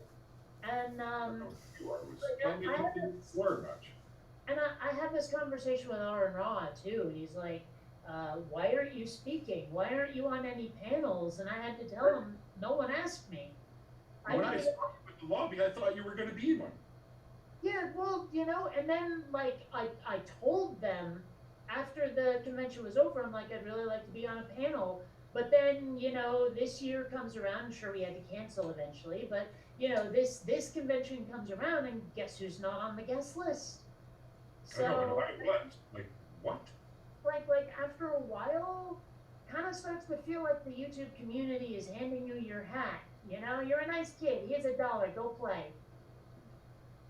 I don't know if I go that far, but I can understand that you would feel like that way because it's happened to you. But I'll poke around, see if I can find out.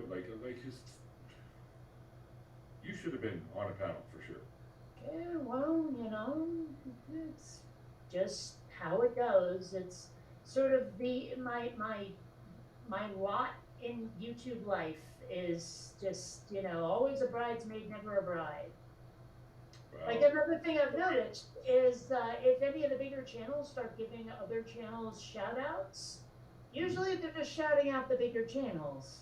yeah, it happens. Yeah. Yeah, where they really Yeah. should be shouting out the channels that have like 15 subscribers. Get them known, get them out there. Surus does that. Surus the Skeptic does that. I remember like a couple of years ago, Logic was talking about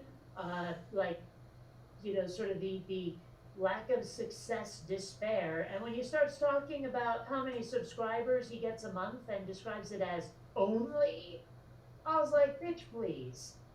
They're talking, I only got 500 subscribers this month. I'm like, dude, on a good month, I get 100, so shut the hell up.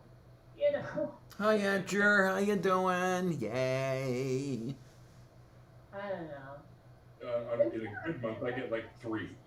This is So, one of the reasons I'm seriously considering giving up YouTube atheism and just doing animation, because honestly, I'll probably find more success that way. Ray, if your animation is great, so I mean, if you're just tired of doing the atheism stuff, you could do an occasional video and just concentrate on the animation. Because if you're going to do that, I'm all for it because your animation is fantastic. Well, thank you. And I'm seriously considering it, although I kind of want to finish my much bigger project first, just Mhm. because, there's no point switching horses midstream, and I And don't don't know. crawl streams. Sorry. It seems like a much better idea. So when I can make smaller animation projects, I don't feel like I've shot myself in the foot. If you get that, I don't know. And then when you switch horses midstream, you get really wet. So that's another problem. Yes. Kate, my offer's still there if you need a voice work guy. Like I do voices too. Well, when I put out an audition vid, you didn't with the thing. So next time, it'll have to be next time. I didn't even know you put out an. Oh shit. Uh, I guess I'm not paying attention. It was quite some time ago, but every part is recorded, and yeah. I mean, I might need a few incidental voices at some point. Like bad guys getting very killed, kind of thing. I can do that. That'd be fun. Yeah. If you need something like that, let me know. I can throw a few, 2 or 3 little. Yeah, can you Holy crap! Kind of things out. Can you scream well? Yeah, that would work. A big Wilhelm scream, Well, At some point, I will need someone to do a trailer voice. So if you know anyone who can sound like the In a World guy, you know, I've done him before. uh, was he good? Well, I didn't get a holiday card from him the next year, so I guess he didn't think I was that good. There you are. Sorry, I had to. That joke was just sitting there all pink and naked. I had to point at it. That's exactly how he found me. There you are. Oh, sitting there all pink and naked. Oh, look at that pasty white guy. Looks like he needs some attention. Yeah. Oh, wait a minute. He's Canadian. I don't know why that would be something that would turn someone off. Canadians are great unless they're Quebecers, but But you get really good poutine in You know, in my entire life, I've never had poutine. I barely remember what it is. French fries with curds, cheese curds, and then you pour a super hot gravy over the cheese curds so it melts it all into the French fries. And you can pick your toppings. No, wait a I minute. like curds. I got the question here. Oh, great. Is the cheese curds what I've heard referred to as cottage cheese, or is it something different? No, not even close to cottage cheese. Okay, fine. They're like little chunks of. It almost looks like a little bit lighter, a little bit more colorless mozzarella. The chunks of it are on top, and then you pour something hot and they melt. Okay, okay. Does it taste similar Like a to cheese. anything else? Well, to me, to me, it's very similar to just like mozzarella cheese. Oh, well, that doesn't sound so bad. Yeah. So, you know what Saddam Hussein and Little Miss Muffet have in common, right? No? Think of anything. It's got to have something to do with curds. They both had curds in their way. Ah, there you go. See, and I should have thought of that too. Yeah, I remember, you know, I think I first heard that when the first Gulf War. I almost said when the first Gulf War came out, like it's a fucking movie. But Well, it kind of presented that way, wasn't it? I remember George Carlin going on about that. But still, I mean, you know, you talk about when it came out, like it had a release date and everyone was waiting in line for tickets. It just sounds kind of sick to put it like that. I had Desert Storm collectible cards. Really? Yes. They had all the generals and they had all the operations, and you could collect all the different things. It was a series that had a stack of cards, like pretty serious size. Like That is really fucked up. I don't remember I mean, any of that, but I can imagine it was out there. What?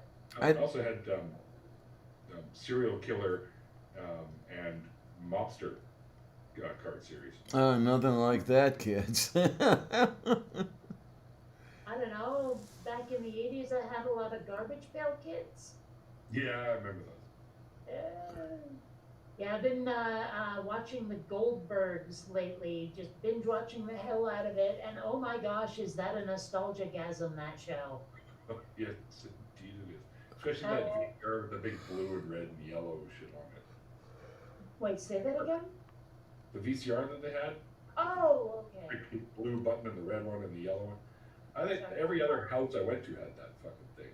Ours was an old Sony, but my dad had Betamax. Oops. I always really liked the top-loading ones for some reason. The top loaders? Yeah, I don't know why. It's just something cool about it. We used to make fun of people with top loaders. Well, our first was the top loader too, but it was a Betamax. Maybe it's just that it looked sci-fi-ish that I liked it. Yeah, probably. Like the front loaders, you had the problem with kids putting sandwiches in them. Yeah, uh-huh. Oh, man, talk about low rent. It's true though. I mean, I actually witnessed it once myself. My buddy's little brother running around. He's probably actually 3, I think, at the time. He stuffed one in the VCR one time. Little grilled cheese, little wedge thing. He just shoved it right in there. It's like, eat my sandwich. How old was this kid? Did you say 3? Yeah, probably 3. Alright. I don't know, I think that's kind of funny. I like, as much as it was frustrating, I have some great memories of, you know, blowing into Nintendo cartridges to try to make them work when they didn't. Yeah. Mm. I still do that with my PSP. But PSP doesn't have cartridges, they have the little mini discs, right? Well, I actually have a Nintendo Switch which does have cartridges. Yeah. And actually, someone named Rix sent me the Sega Genesis Classics stuff 50 Genesis games. There you go, little discs. And I used to blow in here because sometimes I don't know how, but dust would get in. Huh. There's a little hole right there. I actually only have 3 Switch cartridges currently. I have Zelda Breath of the Wild, remastered Ghostbusters, and that Genesis Classics I just told you about. I don't know how many I have.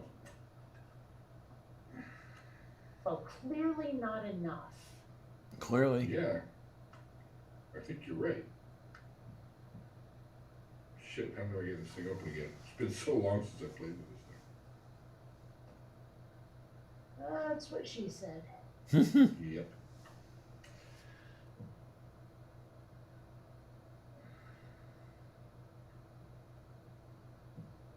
And now, of course, I have the theme to the Goldbergs in my head. Really is a great show, though. It reminds me so much of childhood. Well, I guess I only have the 3 games. Oh, that's right. I gave a couple of games away.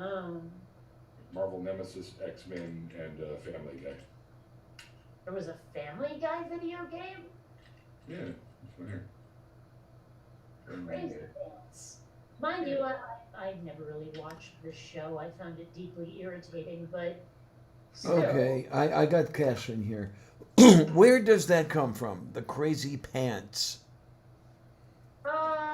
Someone I know said it in college, and I never stopped saying it. Well, I mean, it's not only you; it's everywhere that I hear this whole crazy pants thing, and I'm wondering just where it got started. Yeah, you're not the only one I've heard it from. Well, I'm telling you where I got it from. I can't tell you about anyone else. Okay. I mean, it's And not. I got it from my friend Megan in college. She said it once, and I never stopped. It's not a horrible thing or anything, but it's always made me wonder. You know, where did the first crazy pant come from, and why is it pants in the first place? But that's another story entirely. Well, I'm pretty sure the why is it pants part is largely because pants are funny. I mean, Okay. the part I want to know is why it is that Americans and Brits don't use that word to mean the same thing. Yeah, you got that right. Oh my.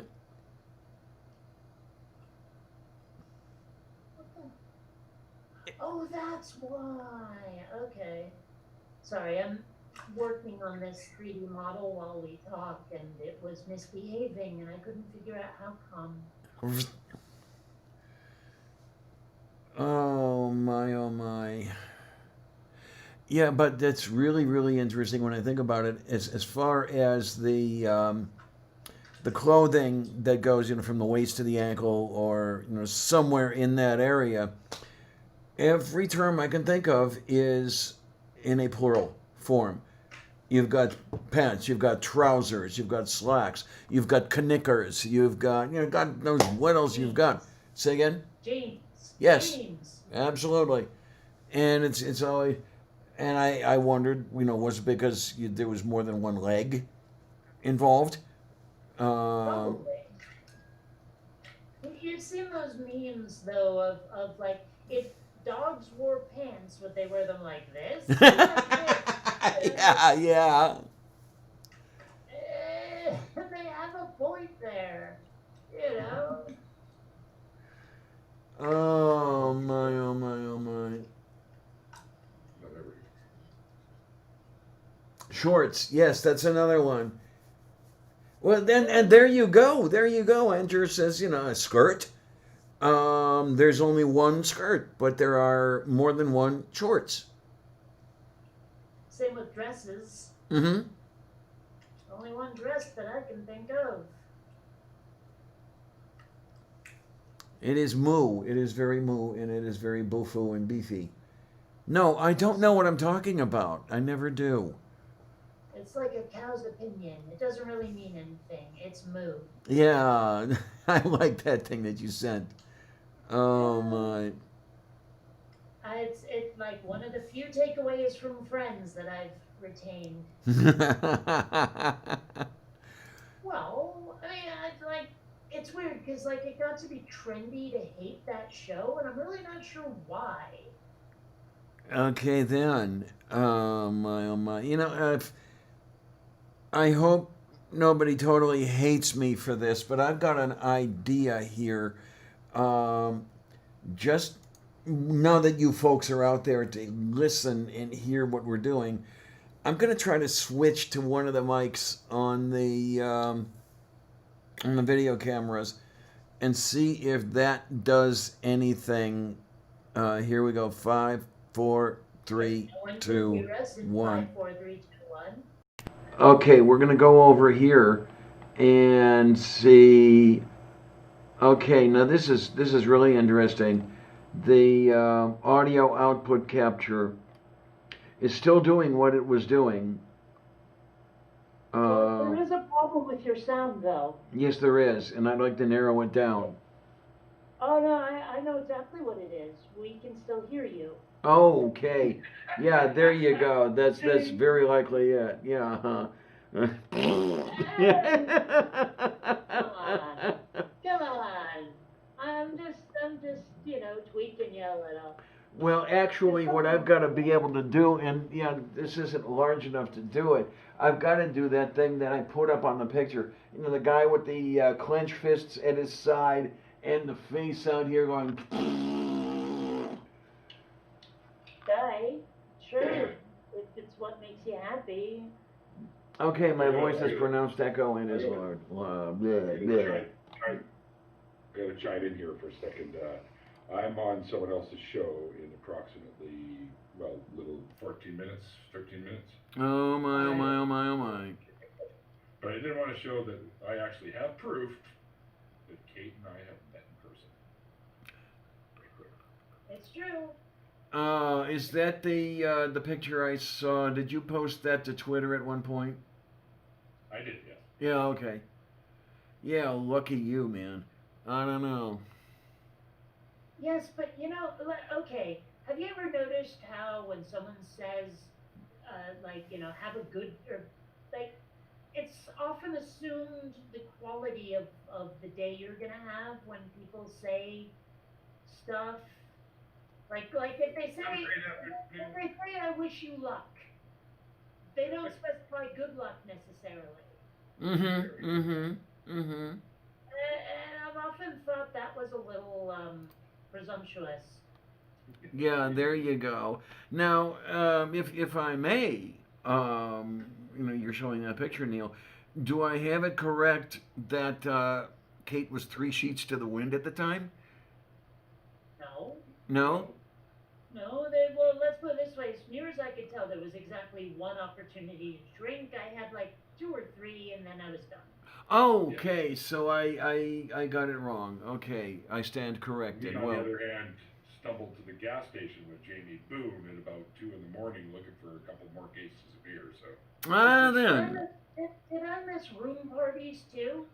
Yeah, apparently. We were all out in the lobby and in that little back section outside and sitting out there. Still, I mean, I don't know. I thought you knew about all that shit. No. I Okay. was waiting for someone to mention, because Oh, no one did, and I'm not gonna go around knocking on rooms asking to be part of the party. yeah, no, I get you.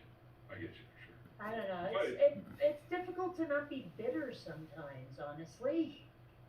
Well, if I had known you then like I know you look better now, I probably would have been like, where are you going if you're heading to your room or something? Like, get back here. We're drinking, smoking. That's me. Oh, okay, Andrew, you've made a very good comment here. Andrew asks, Neil, can you share with the class where you're going in 15 minutes? Oh, the Atheist Veterans Channel. It's a series he does called Fuck My Life. Okay. Somebody asked me, and I'm like, just for the name of it, oh, come on. So, he's been in after parties before, so, yeah, I told him I'd jump on with him at about 8 o'clock. Which reminds me, I'm going to go have a quick smoke and then jump on them, so I'm going to have to abandon you guys. Okay, then. Oh, It's been man. fun. Well, I love having you here. Yeah, we're going to have to do this again, really and truly. So one gets the impression that Aunt Jer asked for an alternative to us. Uh-huh, yeah. Or an alternative to me, anyway. I'll hand the channel to you, Kate. You. You guys are always welcome in my after parties. You know. Oh, Well, I know that you've mentioned at me. Mondays and Saturdays. So if you're not doing anything, look for that shit on Wednesdays and Saturdays. And you're in my time zone case. It's usually 4 and 6. yeah. Yeah, I know, Neil. You've mentioned at me that you hadn't seen me in a while, and it's unfortunate. And there's no accounting for taste, but yeah, I'm gonna have to see if I can't come by a little bit more. Thank you for the mention. Really, it's nice to be noticed. It's nice to be missed. Like, well, you were missed. I was like, thinking to myself, I haven't seen Diana in like forever. I'm gonna go bug her and see what's going on. So anyway, I will see you guys later. When these ladies are finished, you're welcome to come over and make fun of me and the atheist veteran. Yay! But stick around. Stick around. Let the ladies finish first. Is that also what you said? It's for you. Yay, see. All right. I'll see you guys later. Take care, honey. And that was You Neil. know how caffeine is an appetite suppressant, right? Mm-hmm. And you know how I just had a gigantic mug of coffee, right? Okay, so you're about to devour an entire Swedish buffet, right? No, it's an appetite suppressant. Well, I was saying, in other words, that it's not working that way on you, but it is working that way on you. Okay. Yes, it is. Well, the reason I'm mentioning this, it is almost 8 o'clock, and at some point I will have to have dinner. I'm just Mm-hmm. not there yet. But, fair warning is all I'm saying. Easy, go for you, go for me. Yeah, because actually I haven't eaten anything all day either. Well, in my case, it's not that bad a thing. I've eaten a lot today. It's just I haven't had dinner yet. Oh, Vonrick, yeah, I know. It's we've got to do something about that. Vonrick says the stream says it's only 4 hours old, and yeah, we gotta fix that. Okay. Actually, I'm looking at the more accurate timer over here, and let's see, 2 1 mark 0 3 plus 4 8 plus 4 5. Yeah, so it's about 3 3/4 hour that we've been going on here. Yay! Yeah, We do go on a bit, don't we? yes, we do. As long as they keep liking it, I'll keep doing it. And I don't know about you, but Maybe they don't like it and they're just masochistic. that could be. That could be. Yeah, it's like you said earlier. The masochist screams, "Beat me!" The sadist smiles and says, "No, I won't." Well, now the And question yours- becomes, what do I have for dinner tonight? Come on over and have some black bean soup. How's that sound? That sounds absolutely disgusting. Thank you.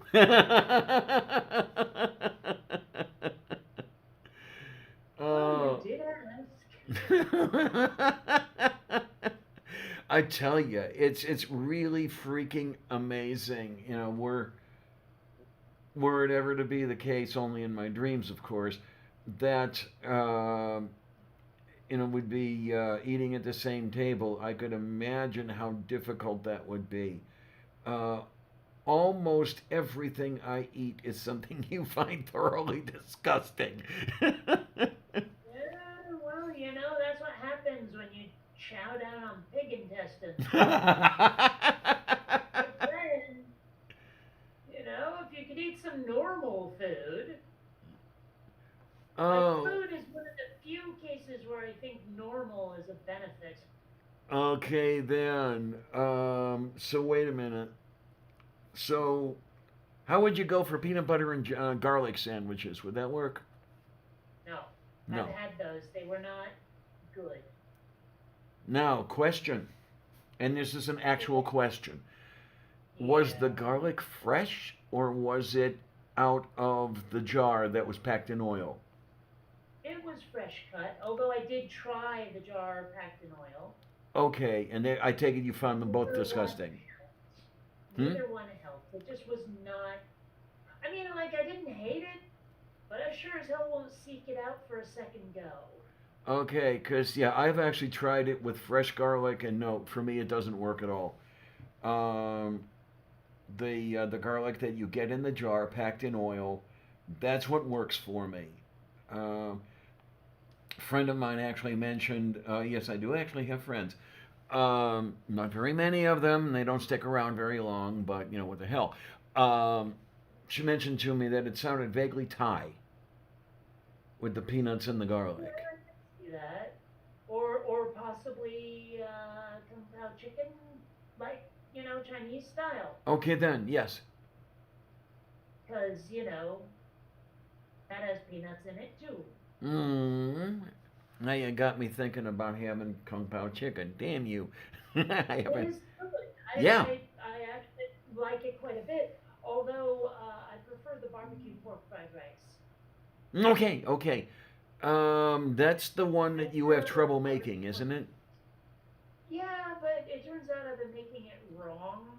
Ah, I was fooled by the word barbecue, and I've been cooking it not the way they recommend. okay. Okay. Yeah, it's see that's the thing. It's not actually barbecued. It's baked. Okay, then. That's a big difference. Yeah. Now, I mean, I get the impression there's some barbecuing involved, sorta, but not really. I don't know. It's hard to explain, but next time I decide to make this stuff, I'm definitely going to do it the proper traditional way. Well, that's interesting. You know, when you mention the barbecue and everything else, the difference between what a Jamaican means when saying barbecue and what someone from the continental United States means when saying barbecue. They're not the same thing at all. No, they're not. And you know what the continental USian means is closer to grilling than it is, you know, when you get a barbecue in the Caribbean. That slow cooking, yeah, good stuff. The closest thing we have to something like that, and when I say we, I mean this particular neighborhood uh, in Pittsburgh, pulled pork is very big.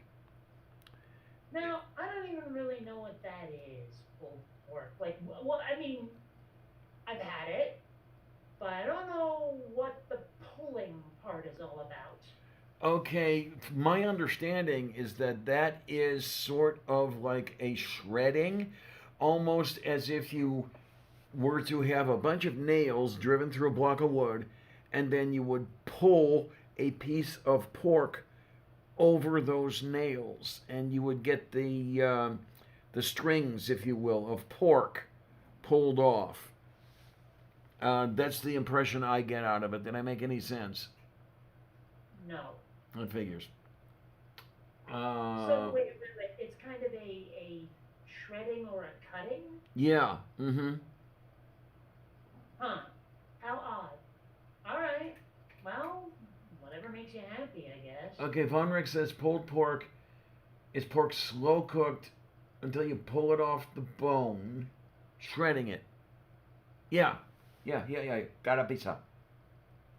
Hmm.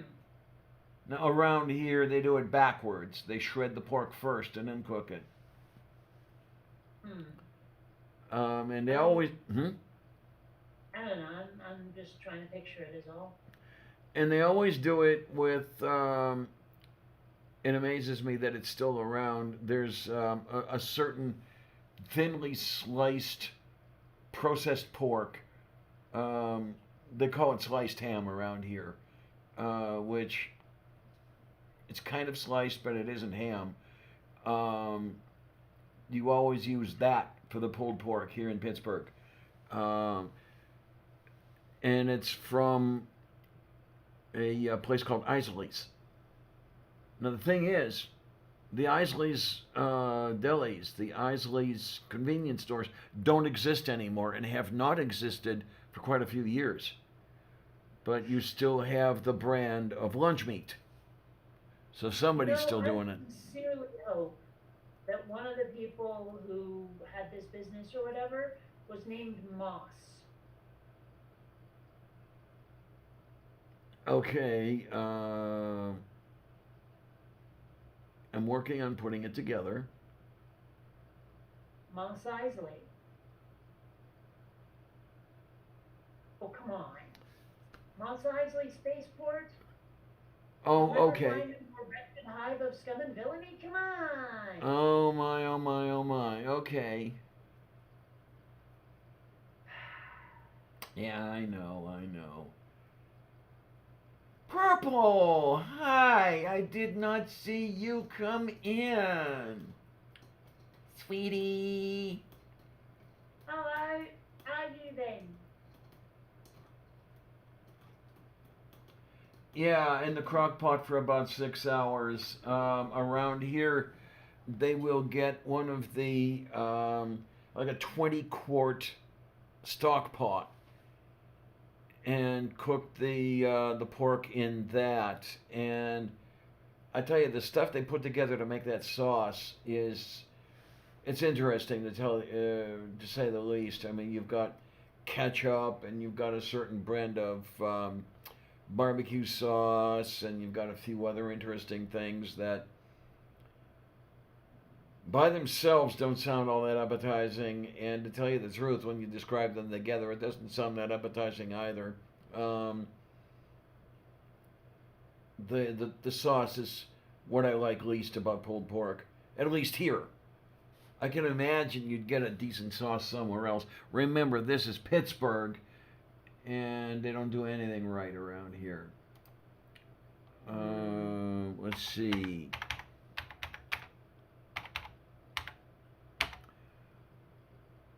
Pulled pork crock pot. Let's see what they have to say.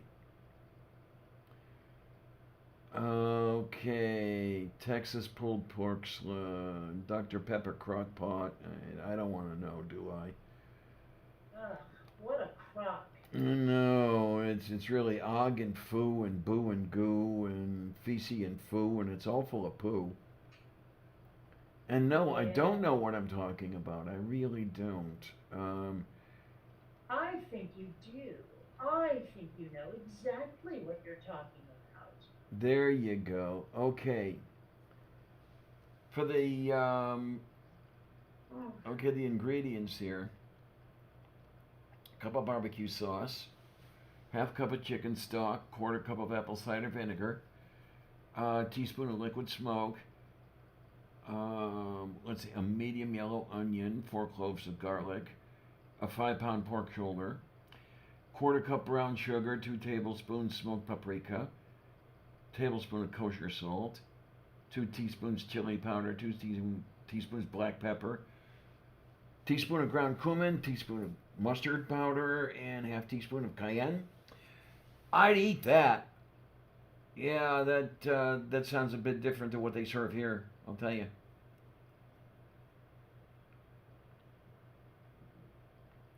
And about Now I'm hungry. All this talking about food has made the Cape Monster hungry. oh my. Well, let's see if we can fix that. I'll tell you, by the time the Pittsburghers get through with it, it's more like pork soup than anything else. Well, okay.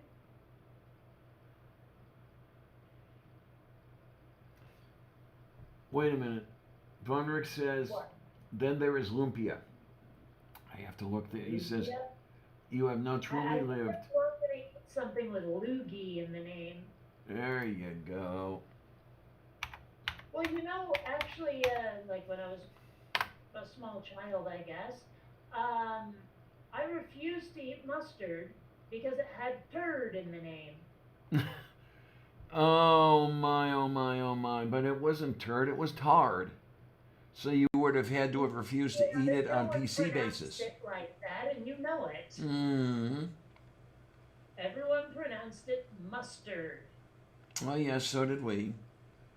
Well, it has turd right in the name. Okay, this is interesting. It seems that lumpia is Filipino spring rolls. Okay. And what I'm going to do is look up a recipe here to see what sort of stuff we have here. Okay. So, what does spring rolls actually have to do with spring? Anything? Is am I no too knowing to tell you the absolute truth? Spring roll etymology. See what we've got. It is believed that spring rolls originated from China. In Chinese cuisine, they are savory rolls with cabbage and vegetables, and but that's not telling me where the name comes from. Wait a minute. This is interesting. Here in the extra questions they have, there is a question: what is the difference between spring rolls and summer rolls? I've never encountered a summer roll. Neither have I. But the answer that I can read here is, although the two terms get conflated, the difference between spring rolls and summer rolls is more than just semantics.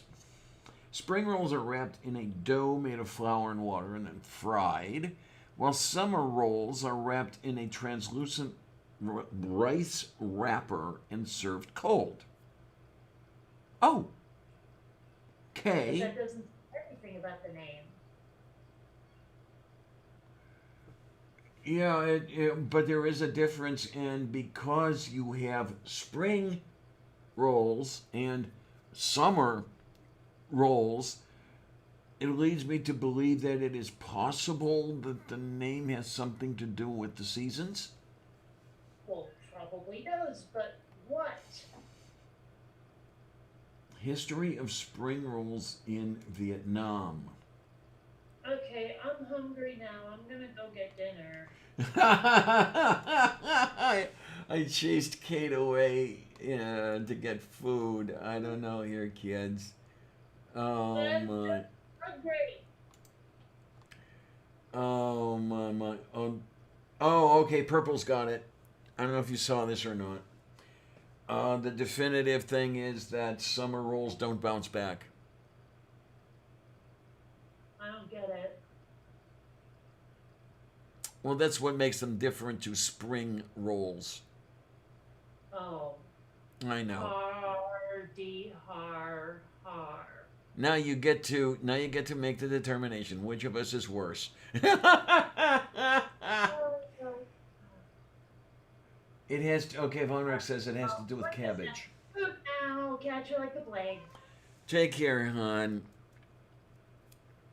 Oh my, oh my, oh my. And I'm looking at this. I'm gonna go to camera too.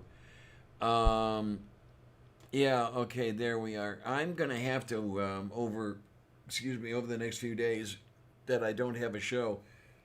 I'm gonna have to look at how this is working here with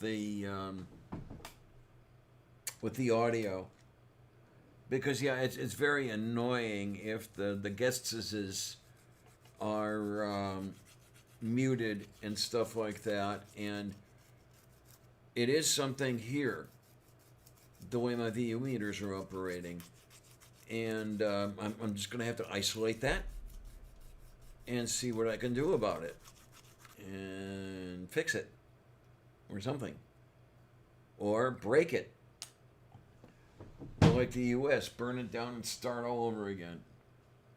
That would be all sorts of fun, wouldn't it? Oh my, oh my, oh my.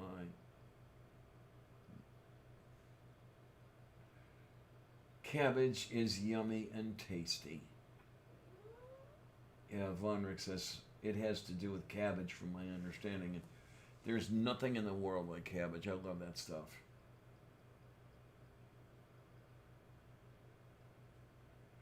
Working for a moment, huh? Yeah, and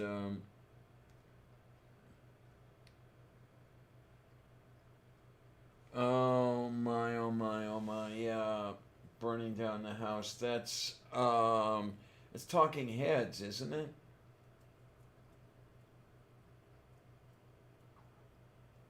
And then there's this kitty.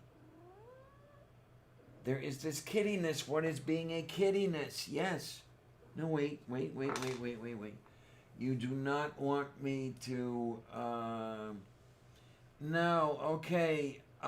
When you say sour cabbage, are you talking about what other people might call sauerkraut? Or is there a fundamental difference? So if there's a fundamental difference, I'd like to try the sour cabbage. I really would. And honey, what are you doing over there? She loves my Allen wrenches. I don't know, she's easily pleased, I guess.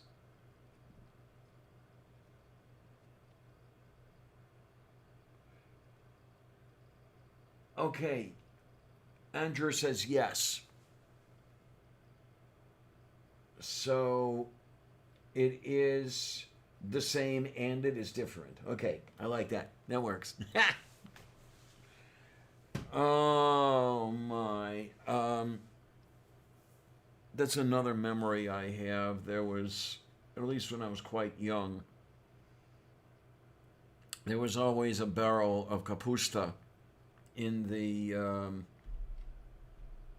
cold cellar, in the root cellar. As time went on, Detko didn't make kapusta anymore. Kapusta being the Slovak name for sauerkraut.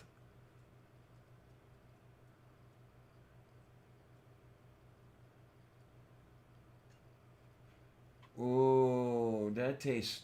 Yeah, I can just taste it. Oh, you meant sauerkraut. Okay, fine. Yeah. Oh my, oh my. I'm gonna have to try it with sausage. The way I had it was ground beef and rice, and then you form turds out of that, and then wrap the cabbage leaves around it. Most of the time, it was cooked in tomato sauce, but I really, really, really liked it when it was cooked in a sauce that was mostly vinegar and water. It was a clear sauce, not a tomato sauce, and that was yummy and tasty. Yeah, freedom cabbage, definitely.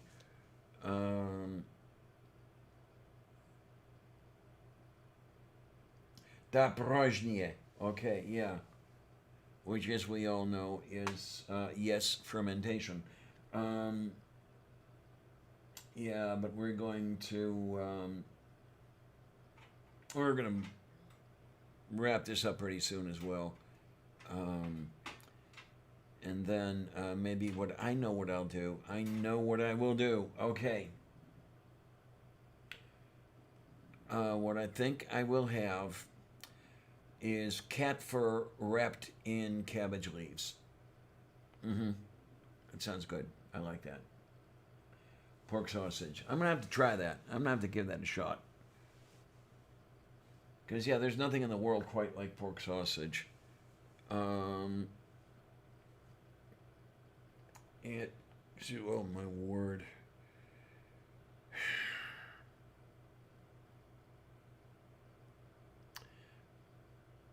Yeah, someday the nausea will go away, and when it does, I will be gone as well. But beside that,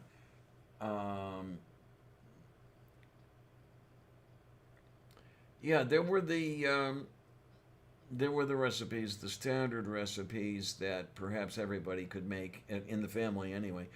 And you had it so much that sometimes you almost got tired of it.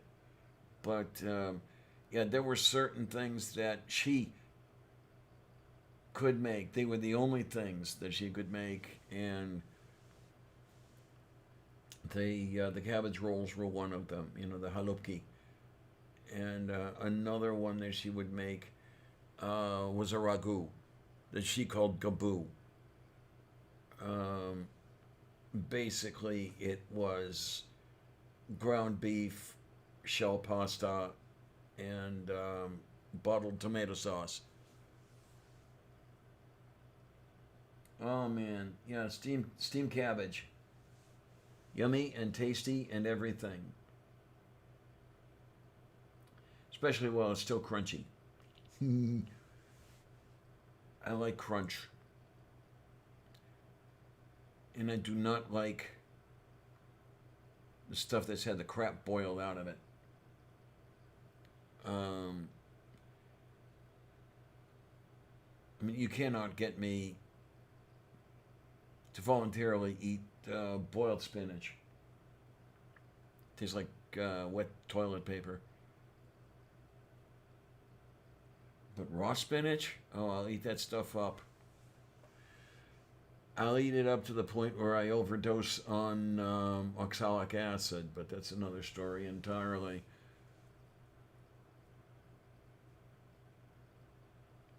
Yeah, the difference between spinach and rhubarb is we actually eat the spinach leaves. Yeah, raw spinach is yummy and tasty. And I haven't had it in a while. Maybe I'm going to have to get some. Just get a bag of raw spinach, put it in a bowl, pour a little oil over it with some vinegar, and eat it. Yeah, yeah.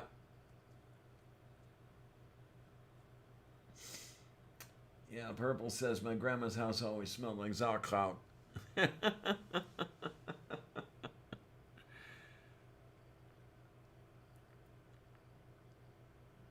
That's one of the things that I had quite a bit first day of the year was get a pork shoulder and cook it slowly in a bed of kapusta. And the weird ass thing though was the other thing that would be done was pork ribs. And the bones would be saved. You'd, wrap them up in a napkin or something, and you would keep them until the next January 1st. And then you would exchange them for the pork bones of that meal. Weird shit. It was supposed to bestow good luck upon you.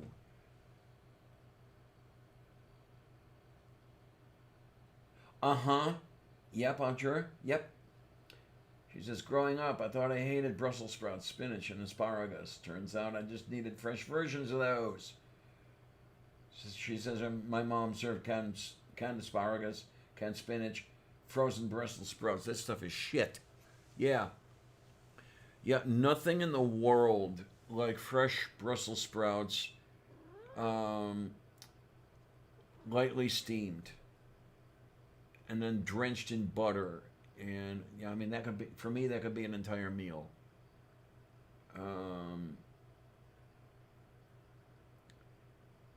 Or steamed asparagus.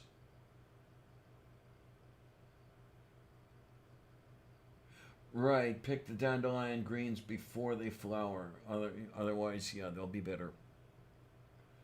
Oh, broccoli. Oh, nothing in the world like. If it's a brassica, I will eat it up.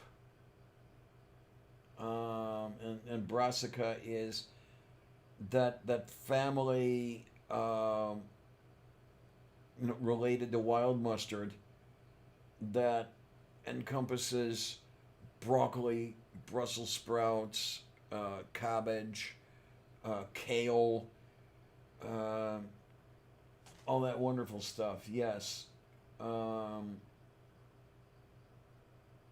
Ooh. Spinach, kale, collards, broccoli, and carrots. Oh my word, that sounds tasty.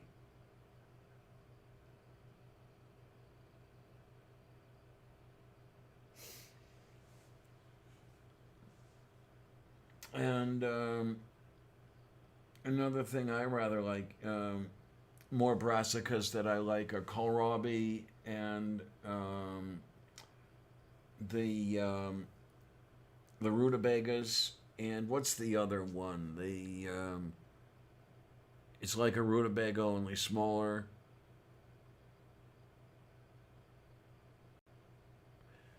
can't dredge the name up.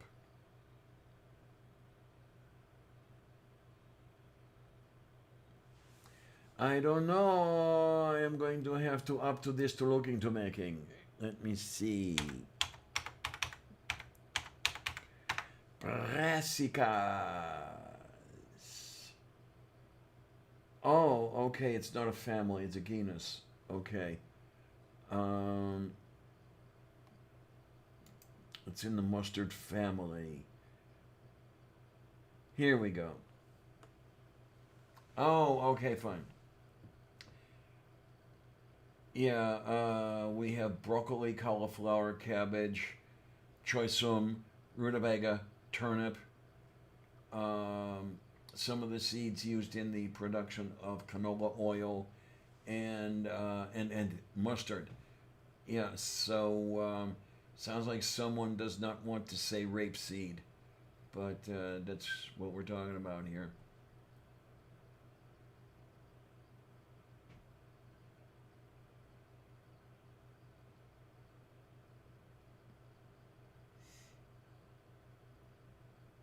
Move beef.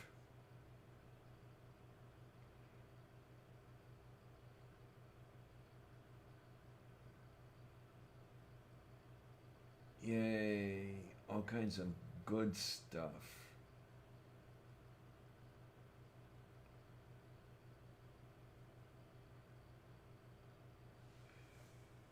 Wait a minute. Brassica species are sometimes used as food plants by the larvae of a number of Lepidoptera species. Oh, butterflies and moths. Okay.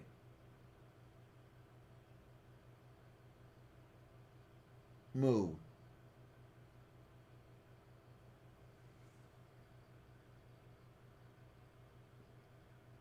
Yeah, I'm looking over here at Brassica rapa.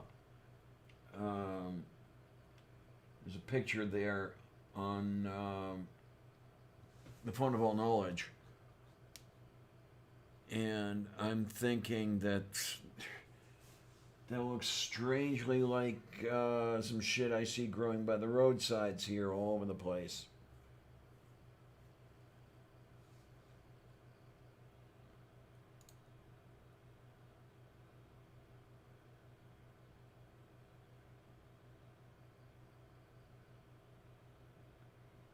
It would be interesting to see that that was what it was.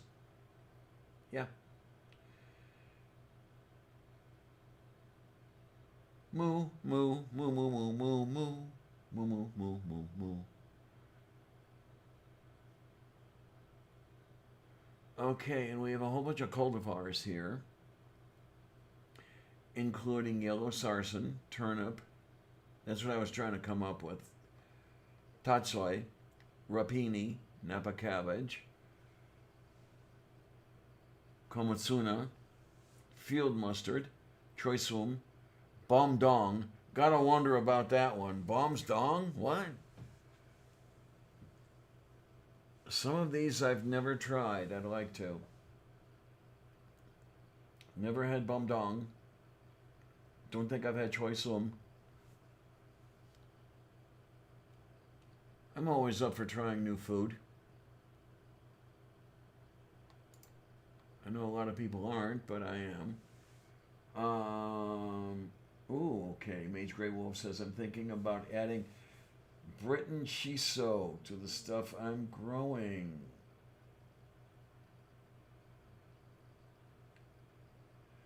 Oh, there we are. We have Von Rick making some soup. It's good. Soup is always good. Soup is good food. Yeah, I'm going to have to film myself making some soups because it's really weird. It got cold suddenly here. I mean, between one afternoon and the next morning, the temperature dropped 15 degrees and stayed there, which I hate.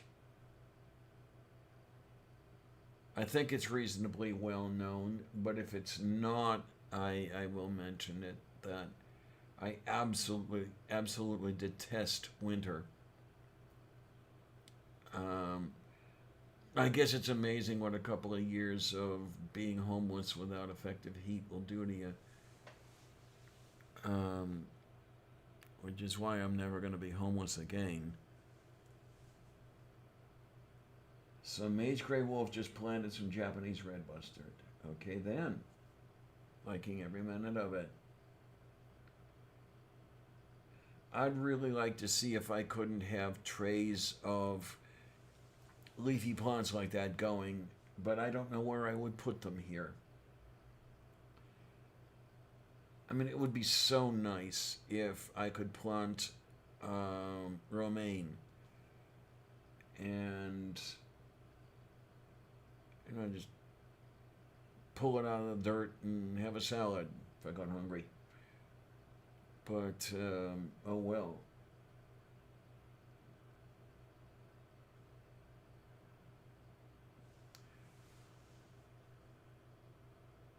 Yeah, there's an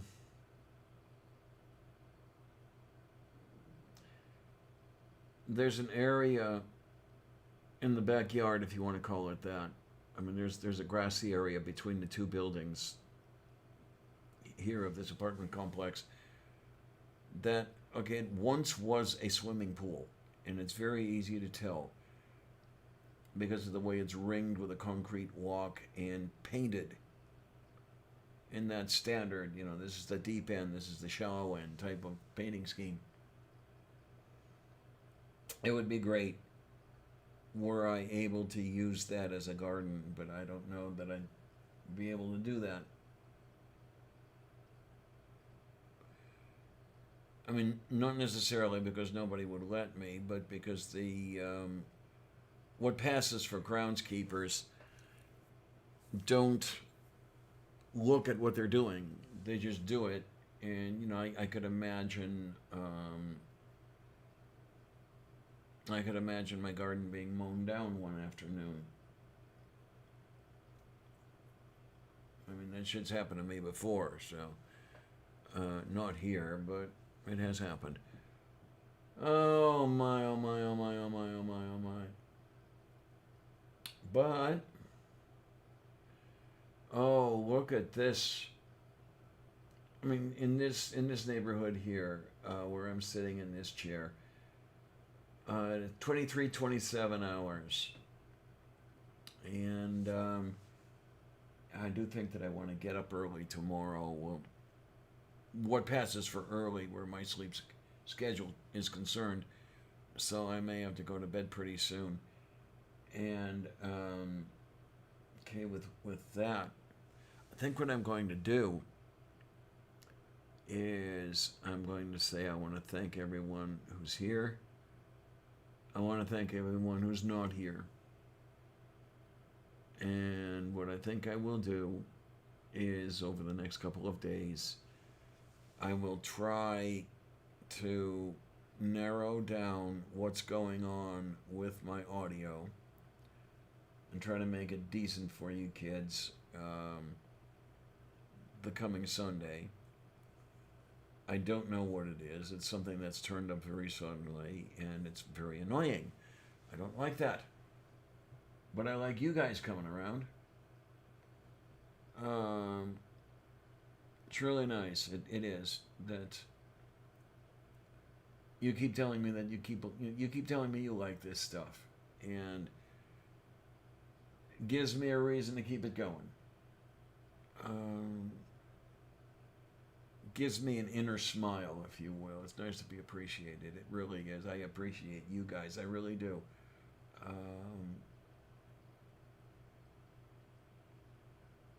I don't know why you appreciate me, but you do, so that's fine. I like it.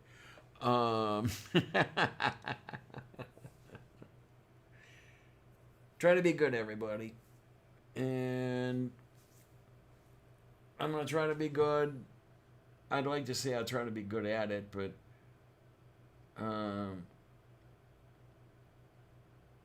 I'll settle for being good. And thanks a lot, troops.